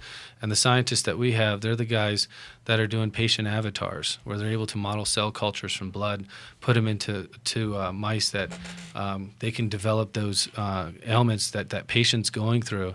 And then I can develop cannabinoid natural-based products to battle that on a prevention management or even new regenerative. So that's a whole new topic, and that's why they're here, because we're going to try to regenerate the brain and regenerate these different conditions using cannabinoid related and with natural products. Yes, yeah, in conjunction. Everyone knows it's going that way, and so if you're first out of the gate, which this one I tried to come first out of the gate, absolutely, because you had those two monsters in the room. You got Monsanto and you got GW, and you're like, Jesus. And they're both trying to do their things. One is saying, hey, I'm giving you United States licensing. Number two, GW 3 weeks ago tried to patent all inactive cannabinoids with every spectrum of ratio. In just like a broad stroke, right? In a broad stroke. Yeah. And that's going to get kicked out. Right. So, and that's why you've got to have a stronger science team, and then you've got to have this bigger vision to try to take that on. So we're trying to basically put our elbows out there and saying, hey, it's not just you two anymore. We're going to make room for ourselves. And guess what? There might be another 100 to 1,000 of us right behind us, because it's going to happen. And so it's like taking that basement model. There's no doubt that Schedule 2 is going to happen. For sure. I personally believe it's not going to happen for the raw flower. I think the raw flower will be descheduled altogether. I think the individual cannabinoids will become Schedule 2. They've been decoupled in the scheduling, but we don't know. There's no way we know. It's just how the wind blows. Yeah, so basically, if it goes to a 2, what it really entails, and if it does, then they would say to you, okay, this is pharmaceutical distribution channels. Right now you're a pharmaceutical manufacturing plant. A you're pharmacist not a grow has anymore. to distribute it. That's why there's that certain doesn't go through a dispensary. Well, and that's why you see certain states that actually require that. So there's certain states that a pharmacist has to deliver the medicine. Absolutely. Because they're anticipating that it could be a 2, 3, or 4. In any one of those cases, they actually have the choice. Just like when you get synthetic Marinol, that's a script from your doctor. You go to the pharmacy. Right. It's not a recommendation, and you don't go to Correct. a dispensary. It's and insurance pays for it. Right. And insurance pays for it. So now, who's the biggest lobbyist right now? Insurance and healthcare. And healthcare. So now, if they found out that they could have a control on it through distribution channels, this is me just looking at the market saying, okay, if 65 or 80% of the market and distribution of natural products and pharmaceutical grade products are controlled by 1 or 2 companies, which they are. Right. Most people don't know that. They're like, what? Like you walk into Walgreens, Of course. 3 people own everything on those shelves. Sure. In distribution. So if you have, like Coca-Cola is strong because they own the distribution channels. Right. Just like Airwaves, right? Yeah, you don't have to own the plane if you own the road, the sky road that it goes on. Exactly. So these different companies are they're in different countries, and they're formulated, and they're not just in our country, but they're in other countries, and they're hiring growers, and they're taking an active role in cannabis, and they're saying, okay, we're gearing up for this because they feel it's coming. So that's kind of a symbol that says, okay, if they feel it's coming, then something's definitely coming. Yeah, they have definitely feelers deep in all the markets. For sure. And if Canada's putting us through the ringer and says you need to be a level 9 security with everything at this exact specification, that's geared up for scheduled drugs. Absolutely. So this is, why do I say that? Well, millions of dollars later of trying to push just the ability to grow cannabis that way, you say, okay, well, what's going on? There's a big shift coming here. It's getting tighter and tighter and tighter. And so I kind of think that, as an individual, it's good times because individually you could grow what you want. I don't think that there should be restrictions on that kind of thing. I think that there should be people that are individuals, they probably should come up with a little tiny $60 a year permit and then be accountable for their weight. Like a dog license type thing. Pretty much, A hunting license. Like a hunting license, like a fishing license. Get your money that way and say, hey, listen, you could grow in this amount of square foot or this amount of medicine for yourself. If you're just an individual, same thing. You could have a permit. But the main thing is make the laws stronger if you're caught moving 30 pounds across the border. If the feds aren't going to do it, then strengthen your border laws and strengthen your internal laws so you could say, hey, we're allowing you the freedom to do what you want. If you're providing medicine to others, okay. It's but kind of the Dutch model. I mean, they only really go after the things that are going out of the country. There's Exactly. no reason to bother people inside. So Well, we maybe have not anymore. we have 5 minutes left in this segment, and I just wanted to cover the topic of patenting. Did you have a question, Adam? That's exactly where I was going. Yeah, good. That's exactly where I was Yeah. going. So the topic of patenting. Do you have a question? Do you have a listener question, or we're just bringing up the topic? I mean, that was another one of those like multiple questions. Yeah. Multiple people ask the same question because everybody's hearing stories of, and everybody's nervous about people trying to control patenting of strains. And what's one of those And we know things? GW has patents on cannabinoids, on supposedly skunk number 1. We obviously know Monsanto was the company that made the patenting of life possible with lawsuits. And that's, I think, why people freaked out, making a connection that wasn't there. So we strongly feel about not patenting strains, but more or less the end product or process to get to that product integrated to our software. So we're taking it a little bit stronger. We're saying, we're not patenting a strain. We're not trying to patent a hash process.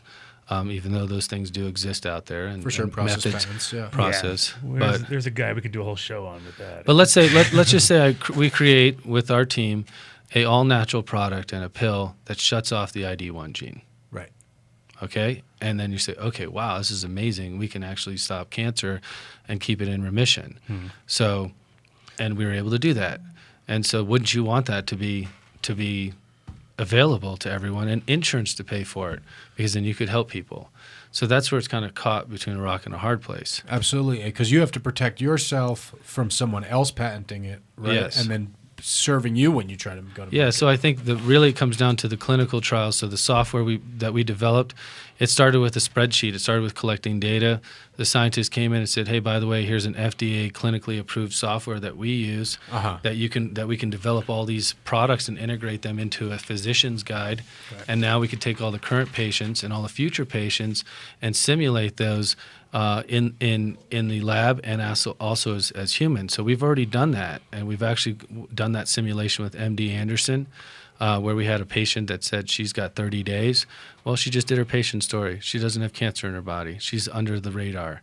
And so this is where it's going. And people like, they talk about it and they think it's bullshit, but it's really not. So it's really happening right now. It's really happening right now. So I could sit at home and I could smoke my hash every single day and just focus on River Rock and not make a big stink. Or I could hemorrhage every single thing I have in my life and try to push for a natural-based product that could help chronic diseases and cancer. And so that's where we're trying to go. And so to close out on that question, because we just did get a listener response on Facebook, what is your patent strategy or your IP strategy with United Cannabis at this point? Well, there's products that are actually on our business plan. Right. That's where we're transitioning to. So good transition, Tony. You're part of our absolutely. transition too. Done this a few times. But there's a list of some products. So the pills are one of them. And so what we're using is we've already got patents on those natural products, remember, because that's through another company. That's a biotech company that the scientists own. So they're going to be piggybacking with us in our research with these patients. Right. So we're integrating those two other products. So if you flip that page, I think you'll actually get a visual. There might be somewhere That's in there. greenhouse space. Yep. Green, this is some green weed, Canada. Now we're at Maybe the back up. bios. Yeah, maybe back up. Let's check it out. Oh, there we go. Yeah. Okay, so there's different sublinguals, there are different drops, there's a nasal, there's asthmatics devices that we're coming out with. And then that one at the bottom left is a fusion. So that's a way to be able to take raw foods and proteins and all of these natural products and be able to deliver them. And So it's a delivery method pretty much. yeah, so what we're talking about, the patent actually, when we go to file something, and we haven't even talked about filing patents, so that's no one even said we were even going to file patents. Right. No, that's so it may not be But part of your process. So far it's not. But it's something that when we get to the stage, which is when we do file, it's going to be based around those products being used in Synergy in a certain specific dosing guide that matches up with the human research and the lab research that's simulated. So that way we're not treatment going protocol. correct, the actual treatment protocol. But having that from A to Z, you have to have your cultivation, you have to have your resin collection, you have to have... I see. So it's the whole process that you Yeah, need to come so- about, replicating the method you use. Yeah, and so instead of trying to get a patent on something and forcing everyone to pay you, it's like, okay, let's get the right genetics, let's get the right grow systems for those genetics, the right lighting, let's get the right processors for those, let's get that medicine into right products and get those products into the program. And then that program can help people with real results. That's the patent, the whole company and the way how it works. So we're not trying to put things on paper and then put things in Petri and say, oh yeah, we're going to have that patent. Right, taking little pieces as you figure each piece out. No, Like this you're talking the idea here for us is I hope the whole schedule comes off, because then I could go straight to Whole Foods and say there's a prana, natural supplement. There's Yeah. a natural supplement. Go to GNC, and by the way, this is a program that your physician knows about, and it's over the counter. I would want that more Well, than it's where it anything. should be scheduled. I mean, obviously it should be scheduled. It's ridiculous. Yeah, it's You can't even help. anything Can't even else. help my mom. It's a nutraceutical. It's just like she's let's so take- confused by the whole thing. Let's take a minute, give our shout-outs to Shout- Way to Grow. Shout out to Way to Grow with their 30% off all can fans and filters this month. Keep it cool sale. Yeah, those lights get hot, especially if you're rocking the new Gavitas or you picked yourself up an EPAP on their last sale. Exactly. You're the Continue liquidated the build-out. EPAPs, or you picked up the new Gavitas, which are coming out Wi-Fi ready, so you can come out and just come into your room and start checking your parameters. It's pretty awesome stuff. 80 lights at a time. It's like a $300 computer, so pretty simple upgrade. Nice upgrade too, especially in these hot days. You can save power, get better yields. They got 6 shops all over, 3 here in Denver, largest and the latest is at 1051 South Platte River, 20,000 square foot. And of course, we got to give a huge shout-out to Incredibles. Oh yeah, best edibles in the universe, and obviously here in Denver and all around. There are 15 flavors, and you have the Makita bar, which is awesome if you are, thinking like going on a hike or something. You don't want a melted bar in your bag. 'Cause Yeah. that's the only problem with those things in the summertime. Man, you got to Chocolate bars in woof them Colorado down, sun, because yeah. otherwise you look like my kid Running coming around back. all chocolated up. Not with the Incredibles, actually, just regular old chocolate. regular chocolate I'm bars, not but you would look like that. But you would look like that, exactly. would You have to look be very like specific about those these days. Okay, and now we are back. We're asking questions. We're asking questions. These are listener questions kind of put together. Some very specific ones. We kind of covered some stuff. They're basically grouped into 2 categories. We're talking about United Cannabis as a business on the one hand, and then as a publicly traded company on the other. So as a business, obviously the investor deck's a big part of that.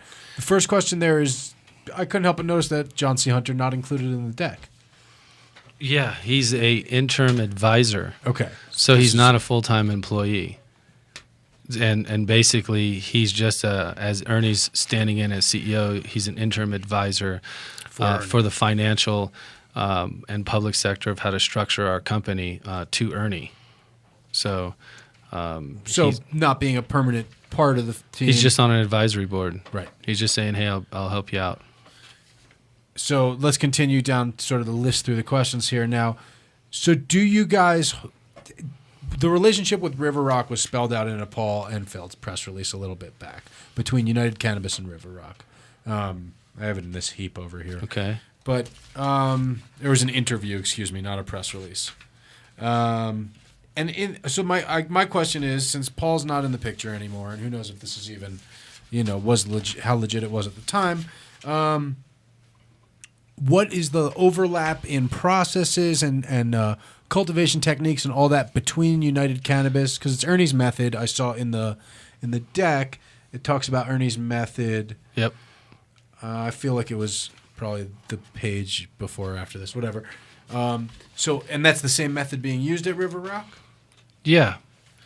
And so the questions that came out from that were, you said you wanted to talk about a situation in which sulfur burners were on for 24 hours. Oh yeah, so in the farming world, everyone, goes through different things. Sometimes you get a bad case of bugs, root aphids, PM, different types of things that would come through.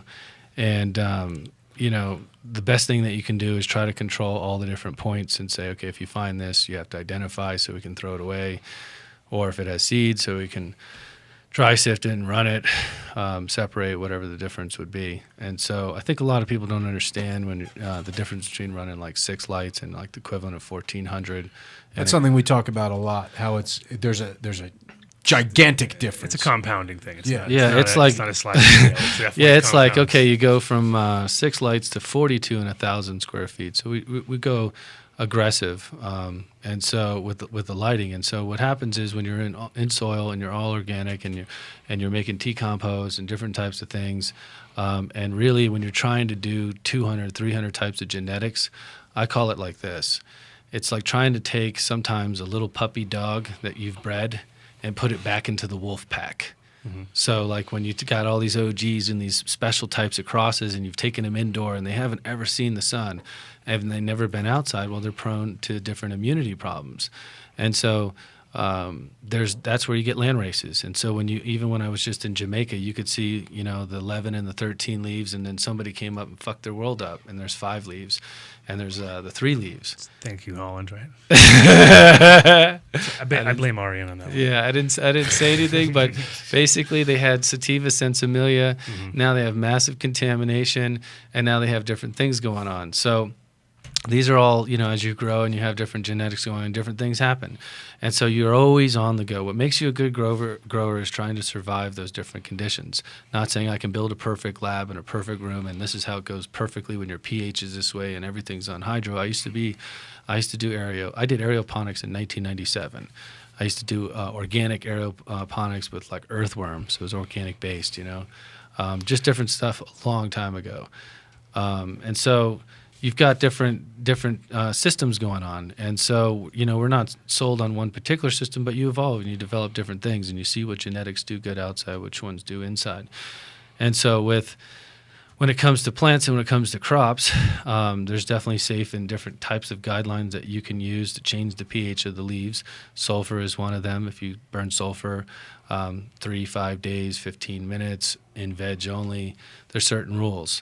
And then we had always used omni-rated phosphorus, like pH'd water, foliar feed, different things like that.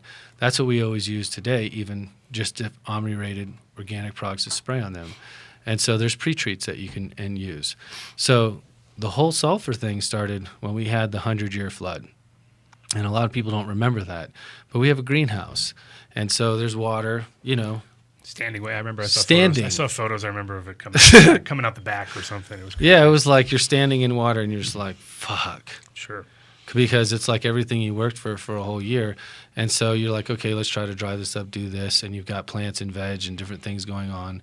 And so, and we just addressed this a lot with a lot of people that we use sulfur burners, turn them on, and instead of keeping them interval in the safe parameters, people make mistakes, and that got left on. And so there's sulfur burn on plants. And so those happen, and then you bag them up and get rid of them. So when so if that contaminates your trim, which would then contaminate your concentrates and everything else, it's a trickle-down effect. Sure. And then you got to cut and start over. That happened in October of last year. Of 2013. Of 2013. So most people are just going to bullshit and tell you something else. I'm looking you in the face telling you it happens.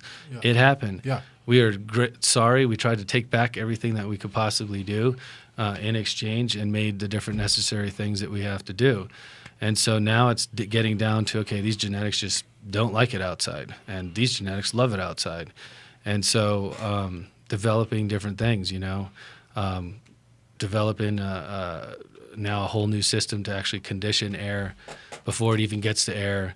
Are you guys using sulfur still, do you think? Or? We use it in times when there's just a room in veg.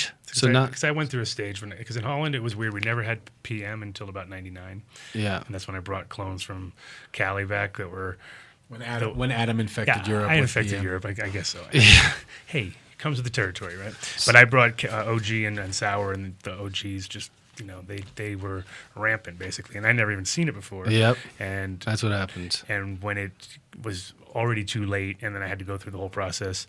But I tried sulfur burners, and I just found them to be always like kind of going against the giant wave that was coming at me. And in the end, I had the same problem with taste. I just noticed it on anything that got on my tools. It got on my scissors. It got onto everything. So like if I cut a clone, I could see the sulfur. I clean my stuff off. I agree. So that was the biggest problem. It has no it just goes everywhere. It goes on everything. Yep. And that's what's good about it when you need it to solve a Great problem. when you Yeah, so need this it. is like an emergency backup situation where it's like now the greenhouse has different temperature, climate controlled situations. We're Right. building a. You guys had just finished that greenhouse, or not even Yeah, finished. yeah. that We greenhouse. this is the. I mean, I mean, at that time yeah. last year, that time last year was still. yeah. sort of It's like half we've never construction. done a greenhouse. You know, like Great timing, right? So what about pests and stuff, Adam? Well, kind of like you're saying in a greenhouse, it's hard. Well, greenhouses. I mean, the thing about it is like a quasi sort of half in, half out, and you do end up with. I mean, you can have HEPA filters and all the things you want, but we're talking about cracks and things, and it just Yeah, there's russet mites are So small. here's the that's all I truth. have to There's say. Well, russet there's mites are the there's worst, there obviously. is spores everywhere on everything. Oh, sure, for you fungus, Talk you're to, talking you talk to fungus, Addison from Steep Hill, and he'll tell you the same thing. hey, sourdough, right? You know, it's all about sourdough bread. Yeah, that's what we learned the other day. The Figured it reason out. San Francisco sourdough tastes like that and only tastes like it there is the bacteria that's in the air only in San Francisco. True fact. True fact. That's funny. Adam So- Dunn Show fact. Yeah. So the only thing you can do is really build a greenhouse inside a greenhouse, especially with a lot of the hemp farming going on. So that's actually what we've been up to, is trying to get to that next level to where it's like you're building conditioned inside conditioned, and so that's why you have different kinds of facilities like the Canada one. That's what I was asking you if you've seen that one. It's Yeah. like a clean room. So, you know, So if you I have had an exterior with positive if I were to pressure. start over, I would have a clean room, and so that definitely is in the future of every single facility that we enter. But so, like in the case where you do get russet mites, for example, which God, I hate those things. Just bag it, dude. Bag it, but I mean, are you concerned about contamination? Are you doing preventatives? Yeah, so What's your method? yeah, absolutely. We do. We you know, I've got a couple episodes that I never released after the in October that I filmed. They were like, we have a big water conditioner, then we have like a twirling our own type of tea Like a compost. vortex. Yeah, like we made our own vortex. Yeah. And so that's the only thing that touches the plants in the greenhouse. There's like I said, omni-rated potassium pH sprays, and that's basically it. It's only thing that can touch the plant is omni-rated. So that's the only thing you can do. And I think in that sense, you don't have people coming in and out.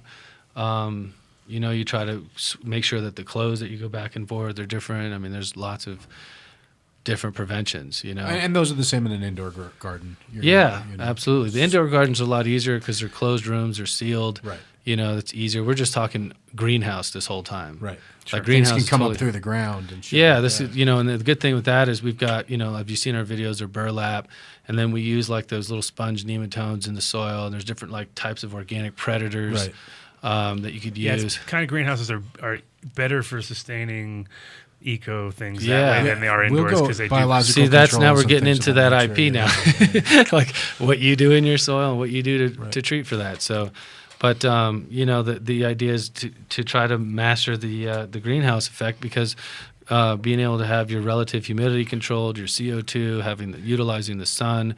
I mean, we've seen tremendous results. And what do you do for do you drain to waste, or are you kind of So it's in what do you just do? 40-gallon pots that are off the ground. That are those pots are burlap. Yeah. And so they have drip feed. So we Yeah. make our tea compost. We mix them, and so you feed sativas, indicas, and CBD strains in batches. And then we have bays. So we have 54 plants in each bay, and then they're in veg cycles. So that's where you would see those burners as backup, just hanging there. It's not like they're running 24 hours. It looks like we have a caller actually. Do we? Pop it on. We got a couple minutes for a caller. Let's bring in a caller. Welcome to the Adam Dunn Show. Who are we talking to? Hi, it's Larry in Santa Fe. Hi, everybody. How you Hi, doing, Larry. Thanks for calling. Okay, I had a question for the gentleman from River Rock. Sure. Is there any medicinal benefit to juicing a male plant? So, actually, there's a couple things that we've been working on, because we go through about 7 to 8 gallons of raw cannabis juice a week, and the raw cannabis juice is full of all of your acid forms of CBGA, CBC, once it dries out, CBDA, THCA, and a whole bunch of other things that we don't know, and people can pretend like they know, but they definitely help the endocannabinoid system. But the male juicing, if you're looking at male or female, it really doesn't matter, because we do all of our juicing in the vegetative stage. Sure. So the leaf is still the leaf, and that's where the misconception of hemp actually comes in, because what it's about is aged CBC. So when you have a hemp plant and you take the leaf and then you dry it out, and then it's aged, and then there's heat applied to it, and you get to an oil or a powder. There's 2 spikes on GCs and HPLCs, and a lot of people, and I'm not trying to call labs out, but if you really look at it and you really understand the plant, there's, I think, a lot of misunderstanding that that's actually CBC and not CBD, and we provided an actual chart of these cannabinoids on the United Cannabis website. And that's unitedcannabis.us.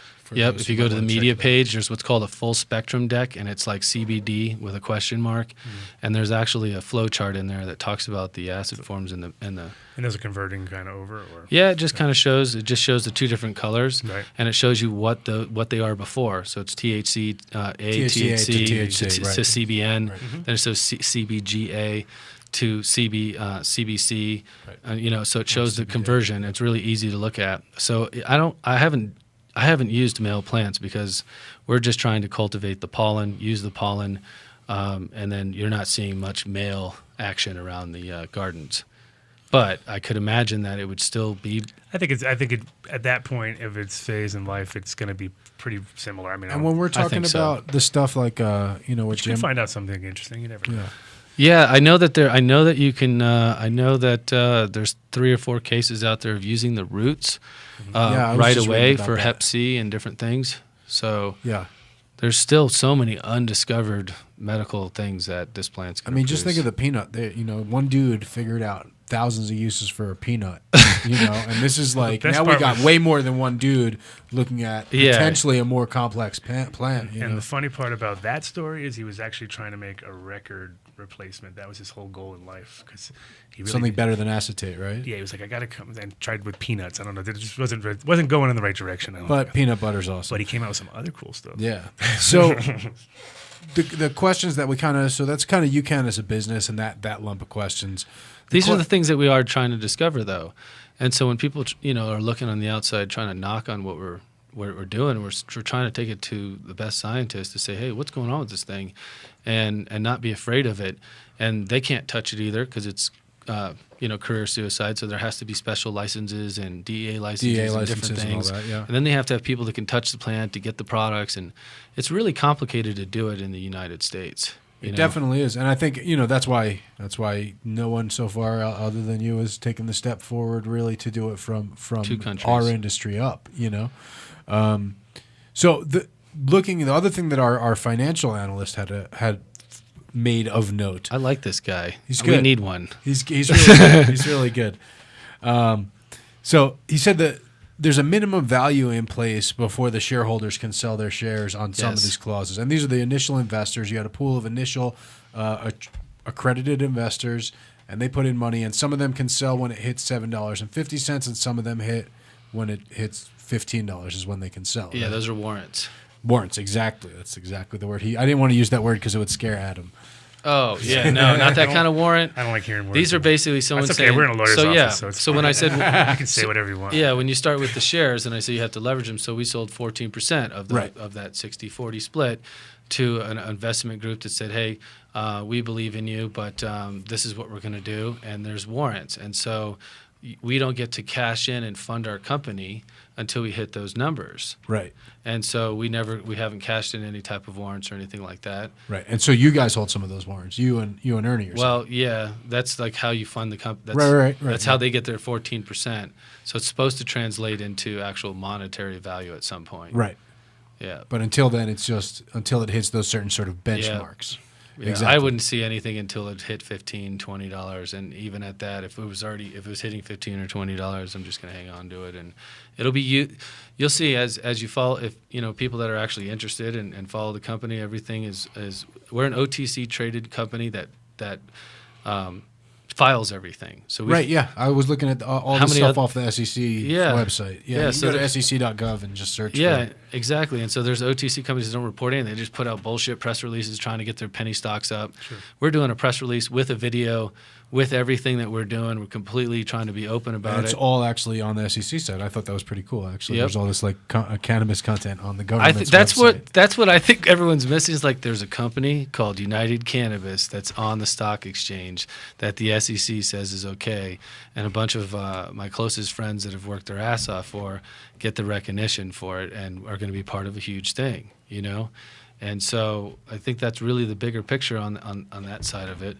And I think it's something that it's just like being in the U.S. I really wanted to, with our group, to push that door open, because if we do it, then there's going to be other people that do it, and other people will follow it. And I think it's kind of like the first guy that's like, oh, I got a basement grow going. Oh yeah, you got 3 lights? Let me check it out.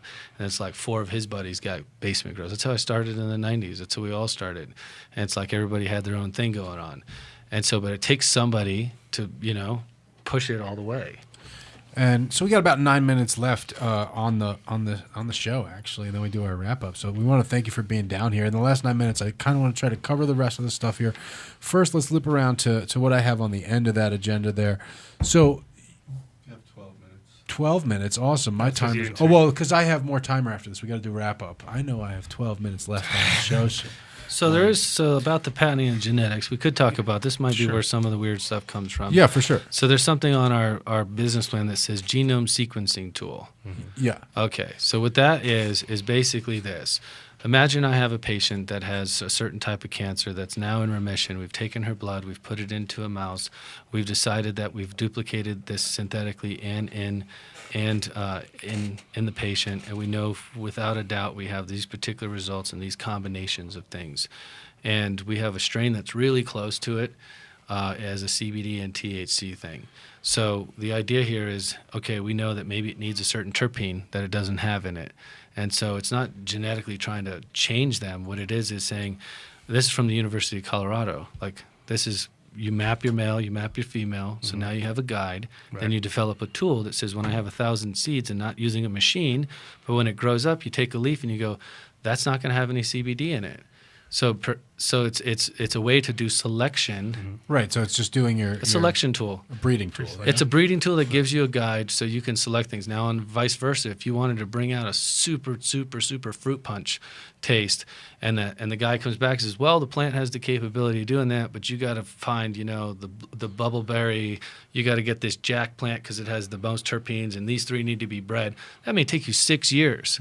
But if you're crossbreeding and you're doing male-female and you're breeding those out, and then you say, okay, now I can tell out of these 100 or 1,000, these 4 over here have 2 of the highest terpenes for that particular match of fruit punch that you're looking for, yeah. And then you're not wasting your time. You just keep breeding. That's not GMO. Right. No, it's not. That's GMO selective is breeding is what that is. That's breeding. That's That's called- proper breeding. That's not pollen chucking. and tracking it.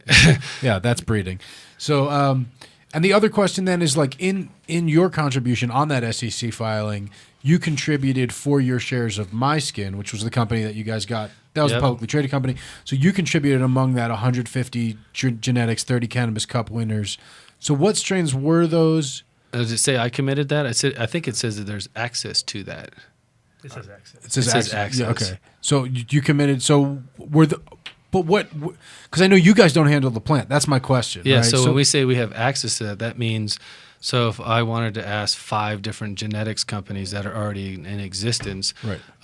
that I've been already talking to and entertaining and doing different things with and finding out what would happen, CBD collection as well as THC collection, and also having access to other genetics that are in the works. So there's... Right, you guys are making genetics, and you talk about in the business plan, like, custom tailoring genetics as something for people's specific wants. So like right now we know 3 strains that we actually made that we use in our program that is at River Rock, that is part of Ernie's collection. So like when we take a sour tsunami from seed, and then we cross that male with another plant a couple times, and now we have the sour 2, the sour Urkel, the sour pineapple. Right, and you've made your own line. So we made our own line. Right. So there's certain genetics of those that are there at River Rock that we're talking about, but then there's other outside sources. So like if we were in Canada, I have access to 4 CBD strains. Right. Through friends, as we all have different friends. So, Or the same friends. or the same friends. Or the same friends. So, and in those cases, are people getting shares? Are they getting compensated because it's for their genetics? Absolutely. So what happens is, like, someone. So let's say a genetics company was out there and they wanted to, not even promote their seeds, but they want to promote their genetic line, and they said, I want Pappies and Gavitas, and I said, cool. Well, look at Canada. I have 500 of them. My supplemental lighting is the two of those. Right. And so it's like, I want to do tables. And I'm like, okay, great. Well, we have 200,000 square foot, and we're going to put 25,000 square feet up for you to do your THC line of the best select that you have and do a complete product line of all products as well as these medicinal lines. And so that opportunity is there. So that's really what we're trying. That's why it's called United Cannabis. So it's kind of like how the co-op started a long time ago here, right. But on a different level to where you're saying we're just managing and implementing that IP. So that way we're not we're not touching the plant. Sure. Right. Those. So, but now in the case of genetics, like where is the IP on that? That's I think. So that's just a lease. I couldn't answer. Yeah, no, it's basically if I've got a collection of like say 10 CBD strains that are the ones that we're using and you provided them, then yeah, you get shares and you get paid monthly. It's like a lease. It's not like I own them. It's not an exclusive. Oh, so they would be leased by United Cannabis with the right to sub-license. So now we wouldn't want licensing. Yeah, exactly. Gotcha. Exactly. So the other question we got to loop back to, and this was a good find, I got to admit. So this was like someone was like, well, my real concerns about John C. Hunter. Okay. Are these two things. And this one kind of like, okay, this is sort of a lighthearted thing. It's some question of the fact that since he's on both the board of Hercules and Penford Corporation, that there was some conflict. Jerry Fielder of the AFL-CIO threatened to seek antitrust charges against Penford last week because it shares a director, John C. Hunter III, with the Hercules Corporation, which, like Penford, makes food additives and paper-making products. So, so there's two other companies outside of our realm that are suing each other. Right, and he's the object of the lawsuit. He's the reason that there's a conflict because he's the one on both boards. So that being dismissed, right? Because he's on both boards. Right. So they're just calling out somebody that sits on a board. Right. So and that again, it's part of a union. The union was looking for leverage in a strike, and it's in the article they're saying that's in that context. Okay. This one though, this is a hefty little sucker here, and this is a civil lawsuit naming John C. Hunter III as a defendant, but it follows in the background of the civil lawsuit his being found guilty for illegal antitrust activities, and he was investigated. I don't want to misquote it. They used the phrase "the rubber cartel," which I thought anytime the word cartel is being used about someone, there's probably a story. There's usually stories when they use the word cartel. As I'm not a lawyer, but so this will be the first time I've heard of this. So. Yeah. So and this is a question that was brought up. What date? What year? So this was actually I'll actually hand this to you when I'm done reading it too. During the period from December 16th, 1998 through October 10th, 2002, at Solutia. So he was at Solutia till 2004 when they went into bankruptcy. I'm looking at a global settlement. For $600 million fund. So that's from something completely different. That's from one of the cleanup PCBs. Okay. So this is just price fixing, market manipulation, filing of false stock reports and things of that nature. It's pretty long. Like I said, I'm going to hand it to you. I haven't even looked through it all. I've flipped through it, and it's across a bunch of different spectrums and things like this. So this is a case that was brought upon him? Upon him, Solutia, and someone else at Solutia, but he's named as one of the people. And some of the statements in here that are given as evidence, because all this is like the evidence they entered or whatever. Some of the financial reportings has his name on them and things like that. Well, he was their CFO in that division, I believe, for that period of time. Yeah, and that was the curious thing. This was a hell of a find, listener. That's a crazy thing to drop on us. And again, having put that solicitation out last night and got in this morning, I haven't even read through this hefty. Let me hand it over to you. So let me see what it is. Yeah, and that kind of goes to the one of these questions I was just looking at too. So one of our this is from a listener, and it's kind of goes along that. It says very rarely do people's personality types change. Why do you think it's appropriate to bring into the cannabis business someone responsible for poisoning people? This is not this case of this. Yeah. This, of course, they're taking that out of context, and telling the public a different story. So we're just kind of that is definitely the character stuff that we're trying to keep this industry. We want to keep that's our question is like. Someone else put it in a really interesting way. It was like, this guy wasn't part of bringing it to here, so why should he be part of benefiting and moving it forward. Well, and I think you've answered why and moving if it forward if with you look at someone the who can help statement, you. look at the bullet points of what he's actually doing Right. at United Cannabis. And that was my concern with the document you're holding there, because he is just doing financial advising stuff, as you said, trying to assist the stock price. And his track record, as again we just discovered this morning, is not the most sterling on that. And I just printed that in studio again, so I really haven't read it. I skimmed the first, what did we read, like 5-6 pages of it, and that's heavier from there. Unfortunately, we do have to come down to wrap up now. We've only got 4 minutes left on the day. We do have to announce the winner of the ChemDog Glass Contest. A bunch of you guys entered online. And do we have a random generator deal? Or what Crunchy. Oh, no. Crunchy's my random generator. We have a random generator. Pick a number from 1 to 18, Crunch Dog. That's hard, man. Come on. 17. 17. 17 is going to be Where's the drum roll? Ryan Hunsberger. Ryan Hunsberger, you on are Facebook. the big ChemDog winner. So you won We a can do chillin' that blown for by the man ChemDog himself, the legendary breeder, grower, man behind the ChemDog strain, ChemB, ChemD. That's what that's what I think still a lot of people don't get sometimes. Yeah, it is 'Cause once you ChemDog, dude. Like, if you love Sour Diesel, you owe this man a debt of thanks. A little bit of his soul is in this piece of glass.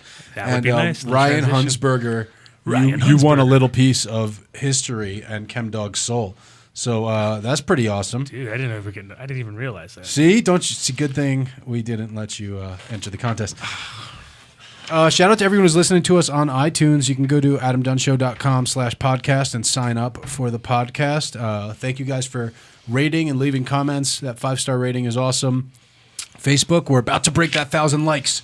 Keep pushing. And we don't, like we said, we're not inviting all you guys. We're not staying up all night using that code to invite all our friends at once and things of that nature. Did Danny join? Danny Danko, do you like us on Facebook? And have you done our podcast rating? Come on, Danny. You're getting called out, buddy. Come on, Danny. YouTube as well, obviously. The video is just our ugly mugs, but it's a cool way to watch us. Especially if you like my nose. If you like hairs. my nose. Yeah. You can call in and hairs. give us some nose hair love. You got some shout-outs, Adam? Shout-outs to my beautiful wife, Cece, and Super Baby Nick. Super Baby. He's gotten to Super Baby status, I think, at this Dude, point. I think he's beyond baby, bro. He's walking and like trying to Yeah, drive the I already car said- and like I know. locking and unlocking doors. He can start the car. It's pretty scary. I know. I always just give him the different keys so he Luckily, can't. I got an Audi, so you can't like hit the brake at the same time. This thing pull it out of gear. So Leg's not it's long not enough. long enough yet. He'll figure it out though. Shout out to my mom out at the farm, my Ace and Kojak and Ross. Everybody out there, they're killing it. Killing it. Oh, let's pick Not up killing it, Alfie's doing good. back in the Virgin Islands, Yep. pushing for medical out there. Keep an eye out for him. I think it was I forgot. You have to I talked to him this morning. We're going to bring him on to tell We'll us do all a about link. it. We'll link it up. Link it up on the Link it internet. up, The man. internet is global. Yeah. I got to give my shout outs to my beautiful wife, Reese, who is probably listening, with little baby Farron, who I just posted a picture of. So we have my baby blanket from when I was a kid, and Farron uses it now. Big Bird's there reading. It's bootleg Big Bird. Because he's Bootleg. purple. He's purple, not yellow. It's like Is it inverted. Mexican? Is it Mexican? It was New York Street 1980s blanket, Probably right? Puerto Rican or something. But Chinese. but what is Big Bird reading? He's reading a seed catalog. No So way. totally, dude. Posted a picture on my Facebook today. TH seeds?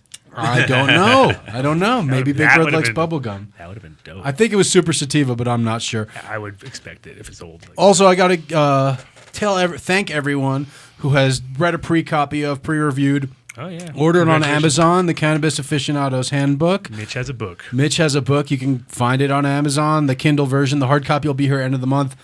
You gonna write mine for me? Ghostwrite? I will ghostwrite, dude. I want your life rights, dude. The Adam Dunn story is like, Coming out. yeah, let's talk, buddy. All right. But yeah, check out the book. The feedback so far has been really good. You can, if you have Amazon Prime, which I can feel get it like for free, a lot of right? people, you can, you get it for free for a while to read. And if you don't like it, you don't get charged. And if you like it and want to have it to show your friends, You take photos of every page and then you don't have to pay screenshot for it. I feel like Yeah. they have that blocked. I tried doing Try to that. figure out ways to not. I know. I'll tell you what, though. I did Crunchy not knows how to choose not to pay. put the DRM on there. So there's no digital rights already management. tell. Hackers pass that shit around. I want it read. And That about wraps it up, that's right? about it, right? That's our end of the show. We're gonna thank Tony for making it into the studio. You got any last Gotta- Comments, shout Comment, outs, Oh, I mean, parting thoughts. no, I just read through that. Did whole you say thing. this whole court is out of Well, order? What'd you it's say? I think This court is out of yeah. order. No, Out of he order. he took on this baby when he became the CEO, so it doesn't. I don't think it's. There's a transitional thing. It's what he ironically became the CEO the same day that this whole thing started, and his quotes in here are acting like he's trying to correct what they did. But I don't know. Okay. So we'll post that up. We'll let everyone take a get look some- at it. Yeah. Also, quick shout out to Black Flies for sending me these awesome glasses. Yo, Black Flies, what up with my glasses? No, I Hey, gave Ryan. You couldn't I wear know, them. I got Ri- the green ones, some Sublime ones. I had to give I Ryan. know Ryan needed Would never those, wear but those. like I have a unique shaped face. I Big forgive you shout out. guys. So how do I Fine. get some of those? Exactly. That's You what we're gotta- trying to figure out. who It's here. been like Tell me about 5 years since I've known you. You're always wearing them. It's who you know. It's who you Thanks, guys. know. But yeah, thanks for having me on. Thank you.